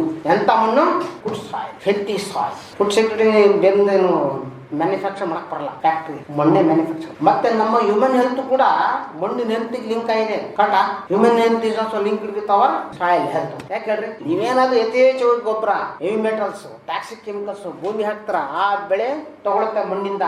ನಾವು ಆ ಬೆಳೆನ ತಿಂತೀವಿ, ದನ ಕರು ಮನುಷ್ಯರು ಎಲ್ಲರೂ. ನಮ್ಮ ಬಾಡಿ ಕೂಡ ಕಲಿಸ್ತಾ. ಸೊ ಹ್ಯೂಮನ್ ಹೆಲ್ತ್ ಕೂಡ ಲಿಂಕ್ ಮಣ್ಣಿಗೆ. ಮೊದಲೆಲ್ಲ ಏನೂ ಇರಲಿಲ್ಲ. ಆ ಒಂದು ದೃಷ್ಟಿಯಿಂದ ಇದು ಜಾಗತಿಕ ಮಟ್ಟದಲ್ಲಿ ಒಂದು ಸಮಸ್ಯೆ. ಬರೀ ಒಂದು ಸಣ್ಣ ಊರಿಂದ ಅದು ಒಂದು ರಾಜ್ಯದಲ್ಲ ಅಥವಾ ಒಂದು ತಾಲೂಕು ಡಿಸ್ಟ್ರಿಕ್ಟ್ ಅಲ್ಲ, ಜಾಗತಿಕ ಮಟ್ಟದಲ್ಲಿ ಸಮಸ್ಯೆ ಇರೋದ್ರಿಂದ ಮಣ್ಣು ದಿನವನ್ನಾಗಿ ಒಂದು ಅಂತಾರಾಷ್ಟ್ರೀಯ ದಿನವಾಗಿ ಆಚರಿಸ್ತಾ ಇದ್ದಾರೆ. ಇವತ್ತಿನ ದಿವಸ 160 ಕಂಟ್ರಿ ಈ ಮಣ್ಣು ದಿನಾಚರಣೆ ಮಾಡ್ತಾ ಇದ್ದಾರೆ. ರೈತರೇ ಅಲ್ಲ, ಶಾಲಾ ಕಾಲೇಜುಗಳು ಕೂಡ ಆಚರಣೆ ಮಾಡ್ತಾ ಇದ್ದಾರೆ. ದೊಡ್ಡ ದೊಡ್ಡ ಇನ್ಸ್ಟಿಟ್ಯೂಷನ್ಗಳು, ಆರ್ಗನೈಸೇಷನ್ಗಳು ಎಲ್ಲರೂ ಈ ಒಂದು ಆಚರಣೆಯಲ್ಲಿ ಭಾಗವಹಿಸಿದ್ದಾರೆ. ಮತ್ತು 60,000ಕ್ಕಿಂತ ಹೆಚ್ಚು ಸೈಂಟಿಸ್ಟ್ಗಳು, ಮಣ್ಣು ವಿಜ್ಞಾನಿಗಳು ಈ ಒಂದು ಕಾರ್ಯಕ್ರಮ ಭಾಗವಹಿಸಿದ್ದಾರೆ. ಅವೇರ್ನೆಸ್ ಅನ್ನು ಕ್ರಿಯೇಟ್ ಮಾಡ್ತಾ ಇದ್ದಾರೆ. ಈ ಒಂದು ಅವೇರ್ನೆಸ್ ಪ್ರೋಗ್ರಾಮ್ ಅಷ್ಟೇ, ಅದು ಶಿಕ್ಷಣ ಕೊಡುವಂಥದ್ದು ಮಣ್ಣಿನ ಬಗ್ಗೆ. ಯಾವುದೇ ಒಂದು ಅವೇರ್ನೆಸ್ ಕೊಡ್ಬೇಕಂತ ಇಂಥ ಕಾರ್ಯಕ್ರಮ ಮಾತಂದ್ರೆ ಸಹ ಮಾಡೋದು. ಇದು 1-2 ದಿವಸದಲ್ಲ. ದಯವಿಟ್ಟು ಇದು ಕೇಳ್ಕೊಂಡು ನೆಕ್ಸ್ಟ್ ಇಯರ್ ನೋಡೋಣ ಅನ್ನೋಂಗಿಲ್ಲ. ಇವತ್ತು ಎಚ್ಚೆತ್ಕೊಂಡು ನೀವು ಇವೇ ಕಾಪಾಡ್ಕೊಂಡ್ರೆ ಒಳ್ಳೆಯದು. ಆದರೂ ನಿಮ್ಮ ಮಕ್ಕಳಿಗೆ ಮೊಮ್ಮಕ್ಕಳಿಗೆ ಯಾವುದೇ ಮಣ್ಣು ಸಿಗೋದಿಲ್ಲ. ಈ ಮಣ್ಣು ಇದ್ರೂ ಕೂಡ ಅದು ಉಪಯೋಗ ಬರೋಲ್ಲ. ಇಷ್ಟು ಹೇಳ್ತಾ ನಿಮ್ಗೆಲ್ಲರೂ ಮತ್ತೊಮ್ಮೆ ಒಂದು ಅವಕಾಶನ ಕೊಟ್ಟದ್ದಕ್ಕೆ ಧನ್ಯವಾದ ಹೇಳ್ತಾ ನನ್ನ 2 ಮಾತುಗಳನ್ನು ಮುಗಿಸ್ತೇನೆ. ಜೈ ಹಿಂದ್, ಜೈ ಕರ್ನಾಟಕ. ಸಮತೋಲನ ರೀತಿಯಲ್ಲಿ ರಸಗೊಬ್ಬರಗಳನ್ನು ನೀಡಿ ಬೆಳೆಯನ್ನು ಕಾಪಾಡಿಕೊಳ್ಳೋದ್ರ ಜೊತೆಗೆ ಮಣ್ಣನ್ನು ಕಾಪಾಡಿಕೊಳ್ಳೋಣ ಅಂತ ಹೇಳ್ತಾ, ಸಕಲ ಜೀವರಾಶಿಗಳಿಗೆ ಆಧಾರ ಸ್ತಂಭವಾಗಿರುವ ಮಣ್ಣನ್ನು ಮುಂದಿನ ಪೀಳಿಗೆಗೋಸ್ಕರ ಸಂರಕ್ಷಿಸೋಣ ಎಂದು ಹೇಳುತ್ತಾ, ಮಣ್ಣಿನ ಮಹತ್ವದ ಬಗ್ಗೆ ಸವಿಸ್ತಾರವಾಗಿ ತಿಳಿಸಿದ ತಿಪ್ಪೇಶಪ್ಪ ಸರ್ಗೆ ಧನ್ಯವಾದಗಳು. ಈಗ ಡಾಕ್ಟರ್ BC ಹನುಮಂತಸ್ವಾಮಿ, ಸಹ ವಿಸ್ತರಣಾ ನಿರ್ದೇಶಕರು, ಕೆಳದಿ ಶಿವಪ್ಪ ನಾಯಕ ಕೃಷಿ ಮತ್ತು ತೋಟಗಾರಿಕಾ ವಿಶ್ವವಿದ್ಯಾಲಯ ಶಿವಮೊಗ್ಗ, ಇವರು ಈ ಕಾರ್ಯಕ್ರಮವನ್ನು ಉದ್ದೇಶಿಸಿ ಮಾತನಾಡಬೇಕೆಂದು ವಿನಂತಿಸಿಕೊಳ್ಳುತ್ತಿದ್ದೇನೆ. ಎಲ್ಲರಿಗೂ ನಮಸ್ಕಾರ. ಈ ಒಂದು ವಿಶ್ವ ಮಣ್ಣು ದಿನ ಥೈಲ್ಯಾಂಡ್ ರಾಜ ಅವರು ಈ ಮಣ್ಣಿನ ಬಗ್ಗೆನೆ ಅಂತಾರಾಷ್ಟ್ರೀಯ ಒಂದು ಕಾರ್ಯಕ್ರಮ ಹಮ್ಮಿಕೊಂಡಿದ್ರು. ಅದರಿಂದ ಇವತ್ತು ಅವರ ಹುಟ್ಟಿದ ದಿನ ಪ್ರಯುಕ್ತ ಈ ಒಂದು ಕಾರ್ಯಕ್ರಮ ಹಮ್ಮಿಕೊಂಡಿದ್ದೀವಿ ಅಂತ. ಈಗ ನಾವು ಹುಟ್ಟಿದ ದಿನವನ್ನು ನಾವು ಆಚರಣೆ ಮಾಡ್ತಾ ಇರ್ತೀವಿ ಅಲ್ವಾ, ಹುಟ್ಟಿದ ದಿನ. ಅದೇ ರೀತಿ ನಾವು ನಮ್ಮ ಕೃಷಿ ಮತ್ತು ತೋಟಗಾರಿಕಾ ವಿಶ್ವವಿದ್ಯಾಲಯದ ವತಿಯಿಂದ ನಾವು ಅನೇಕ ವಿಶೇಷ ದಿನಗಳನ್ನು ಆಚರಣೆ ಮಾಡ್ತಾ ಇರ್ತೀವಿ. ಈಗ ಉದಾಹರಣೆಗೆ May 20 ಜೇನು ನೊಣಗಳ ಒಂದು ದಿನಾಚರಣೆ ಅಂತ ಮಾಡ್ತೀವಿ. ನಂತರ ಅಕ್ಟೋಬರ್ 16 ವಿಶ್ವ ಆಹಾರ ದಿನವನ್ನು ಆಚರಣೆ ಮಾಡ್ತೀವಿ. ಕೃಷಿಯಲ್ಲಿ ನಿರತ ಮಹಿಳಾ ದಿನವನ್ನು ಮಾಡಿದ್ವಿ. ಅದೇ ರೀತಿ ಮಾರ್ಚ್ 8 ಅಂತಾರಾಷ್ಟ್ರೀಯ ಮಹಿಳಾ ದಿನಾಚರಣೆಯನ್ನು ಮಾಡ್ತೀವಿ. ಇದೇ ತಿಂಗಳು 23 ರೈತರ ದಿನವನ್ನು ಆಚರಣೆ ಮಾಡ್ತೀವಿ. ಇನ್ನು ಪರಿಸರ ದಿನ, ಈ ರೀತಿ ಅನೇಕ ದಿನಗಳನ್ನು ನಾವು ನಮ್ಮ ವಿಶ್ವ ವಿಜ್ಞಾನ ವತಿಯಿಂದ ಆಚರಣೆ ಮಾಡ್ತೀವಿ. ಅದರಂತೆ ಇವತ್ತು ಈಗ ಯಾವುದೇ ಬೆಳೆನಲ್ಲಿರ್ಬೋದು ಇಳುವರಿ ಕಡಿಮೆ ಇರೋದಕ್ಕೆ ಅನೇಕ ಕಾರಣಗಳು ಇರ್ತವೆ. ಈಗ ಅದರಲ್ಲಿ ವಾತಾವರಣದ ವೈಪರೀತ್ಯದಿಂದ ಅಂತ ಹೇಳಿದ್ರೆ, ಈಗ ಉಷ್ಣಾಂಶ ಇರ್ಬೋದು, ತೇವಾಂಶ, ಆರ್ದ್ರತೆ ಇದು ಏರುಪೇರಾದಾಗ ರೈತರು ನೀವು ಬೆಳೆದಂತಹ ಬೆಳೆಗಳಲ್ಲಿ ಇಳುವರಿ ಪ್ರಮಾಣ ಕಡಿಮೆ ಆಗುತ್ತೆ. ನಂತರ ಹೆಚ್ಚು ಇಳುವರಿ ಕೊಡ್ತಕ್ಕಂತಹ ಸುಧಾರಿತ ತಳಿಗಳನ್ನ ನೀವು ಬೆಳೆದಿದ್ದಾಗಲೂ ಕೂಡ ಇಳುವರಿ ಕಡಿಮೆ ಆಗುತ್ತೆ. ನಂತರ ಕೀಟ ಮತ್ತು ರೋಗದ ಬಾಧೆ ಹೆಚ್ಚಾದಾಗಲೂ ಕೂಡ ಇಳುವರಿ ಕಡಿಮೆ ಆಗುತ್ತೆ. ಅದೇ ರೀತಿ ಪೋಷಕಾಂಶಗಳ ಒಂದು ಕೊರತೆ ಆದಾಗಲೂ ಕೂಡ ಬೆಳೆಗಳಲ್ಲಿ ಇಳುವರಿ ಕಡಿಮೆ ಆಗುತ್ತೆ. ಪೋಷಕಾಂಶ ಈಗ ಅದರಲ್ಲಿ ಮುಖ್ಯ ಪೋಷಕಾಂಶಗಳು ಸಾರಜನಕ, ರಂಜಕ, ಪೊಟ್ಯಾಷ್ ಇರಬಹುದು. ಅದೇ ರೀತಿ ಲಘು ಪೋಷಕಾಂಶಗಳು ಕೂಡ ಬಹಳ ಇಂಪಾರ್ಟೆಂಟು. ಈಗ ಅದರಲ್ಲಿ ಈಗ ಜಿಂಕು, ಬೋರನ್ನು, ಐರನ್ನು ಈ ರೀತಿ ಪೋಷಕಾಂಶ, ಮುಖ್ಯ ಪೋಷಕಾಂಶಗಳು ಮತ್ತೆ ಲಘು ಪೋಷಕಾಂಶಗಳು ಅವು ಜಾಸ್ತಿನೂ ಇರಬಾರ್ದು, ಕಡಿಮೆನೂ ಇರಬಾರ್ದು. ಈಗ ನಾವು ಒಂದೊಂದು ಬೆಳೆಗಳಲ್ಲಿ ನೀವು ಬೆಳೆ ಹಾಕೋದಕ್ಕಿಂತ ಮುಂಚೆ ನೀವು ಮಣ್ಣನ್ನು ಪರೀಕ್ಷೆಯನ್ನು ಮಾಡಿಸ್ಕೋಬೇಕು. ನಮ್ಮ ಒಂದು ಕೃಷಿ ವಿಜ್ಞಾನ ಕೇಂದ್ರದಲ್ಲೇ ನೀವು ಮಣ್ಣನ್ನು ಪರೀಕ್ಷೆ ಮಾಡಿಸ್ಕೊಂಡಾಗ ನೀವು ಯಾವುದು ಬೆಳೆ ಹಾಕ್ತೀರಾ ಅದಕ್ಕೆ ಎಷ್ಟು ಪ್ರಮಾಣದಲ್ಲಿ ನೀವು ಯಾವ್ಯಾವ ಪೋಷಕಾಂಶಗಳನ್ನು ಕೊಡಬೇಕು ಅಂತ ನಾವು ಪರೀಕ್ಷೆ ಮಾಡಿ ನಿಮಗೆ ರಿಪೋರ್ಟನ್ನು ಕೊಡ್ತೀವಿ. ಅದರಂತೆ ನೀವು ನಿಮ್ಮ ಬೆಳೆಗಳಿಗೆ ಪೋಷಕಾಂಶಗಳನ್ನು ಕೊಡ್ತಕ್ಕಂಥದ್ದು. ಕೆಲವು ರೈತರು ಏನು ಪರೀಕ್ಷೆಯನ್ನು ಮಾಡಿಸ್ಕೊಳ್ಳೋದೇ ಇಲ್ಲ, ನಿಮಗೆ ಮನಸ್ಸು ಬಂದಂತೆ ನೀವು ಪೋಷಕಾಂಶಗಳನ್ನು ಕೊಟ್ಟಾಗ ಏನಾಗುತ್ತೆ ಅಂತ ಹೇಳಿದ್ರೆ ಆಲ್ರೆಡಿ ಪೋಷಕಾಂಶಗಳು ಇರ್ತವೆ, ಹೆಚ್ಚಿನ ಪ್ರಮಾಣದಲ್ಲಿ ಇರುತ್ತೆ. ಮತ್ತೆ ಪುನಃ ಅದೇ ಪೋಷಕಾಂಶವನ್ನು ನೀವು ಜಾಸ್ತಿ ಕೊಟ್ಟಾಗ ಏನಾಗುತ್ತೆ, ಮಣ್ಣಿನ ಫಲವತ್ತತೆ ಹಾಳಾಗುತ್ತೆ. ಅಂತ ಹೇಳಿದ್ರೆ ಈ ಮಣ್ಣಿನಲ್ಲಿ ಬೆಳೆಗಳಿಗೆ ಬೇಕಾಗಿರ್ತಕ್ಕಂಥ ಉಪಯುಕ್ತ ಜೀವಾಣುಗಳು ಅವು ನಶಿಸಿ ಹೋಗ್ತವೆ. ಹಾನಿಕಾರಕ ಲವಣಾಂಶಗಳ ಪ್ರಮಾಣ ಜಾಸ್ತಿ ಆಗುತ್ತೆ. ಅವಾಗ ಮಣ್ಣಿನ ಫಲವತ್ತತೆ ಹಾಳಾಗುತ್ತೆ. ನೀವು ಹಾಕಿದಂತಹ ಬೆಳೆ ಅದು ಸರಿಯಾಗಿ ಬೆಳವಣಿಗೆ ಆಗೋದಿಲ್ಲ. ಒಂದು ವೇಳೆ ಬೆಳವಣಿಗೆ ಆದರೂ ಕೂಡ ನೀವು ನಿರೀಕ್ಷಿತ ಮಟ್ಟದಲ್ಲಿ ಇಳುವರಿ ನೀವು ತೆಗೆದುಕೊಳ್ಳೋಕೆ ಸಾಧ್ಯತೆ ಇರೋದಿಲ್ಲ.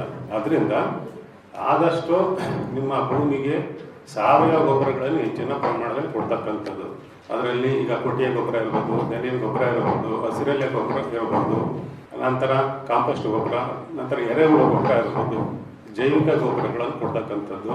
ರಾಸಾಯನಿಕ ಗೊಬ್ಬರಗಳನ್ನು ಕೊಟ್ಟರೂ ಕೂಡ ನೀವು ಶಿಫಾರಸು ಮಾಡಿದ ಪ್ರಮಾಣದಲ್ಲೇ ಕೊಡ್ತಕ್ಕಂಥದ್ದು ರಾಸಾಯನಿಕ ಗೊಬ್ಬರಗಳನ್ನು. ಈಗ ಭತ್ತದಲ್ಲಿ ನೀವು ಸಾರಜನಕಯುಕ್ತ ಗೊಬ್ಬರ ಹೆಚ್ಚಾಗಿ ಕೊಟ್ಟಾಗ ಭತ್ತದಲ್ಲಿ ಈ ಕಂದು ಜಿಗಿ ಹುಳ ಅದು ಜಾಸ್ತಿ ಆಗುತ್ತೆ. ನಂತರ ಬೆಂಕಿ ರೋಗ ಜಾಸ್ತಿ ಆಗುತ್ತೆ, ಗೊತ್ತಾಯ್ತಾ?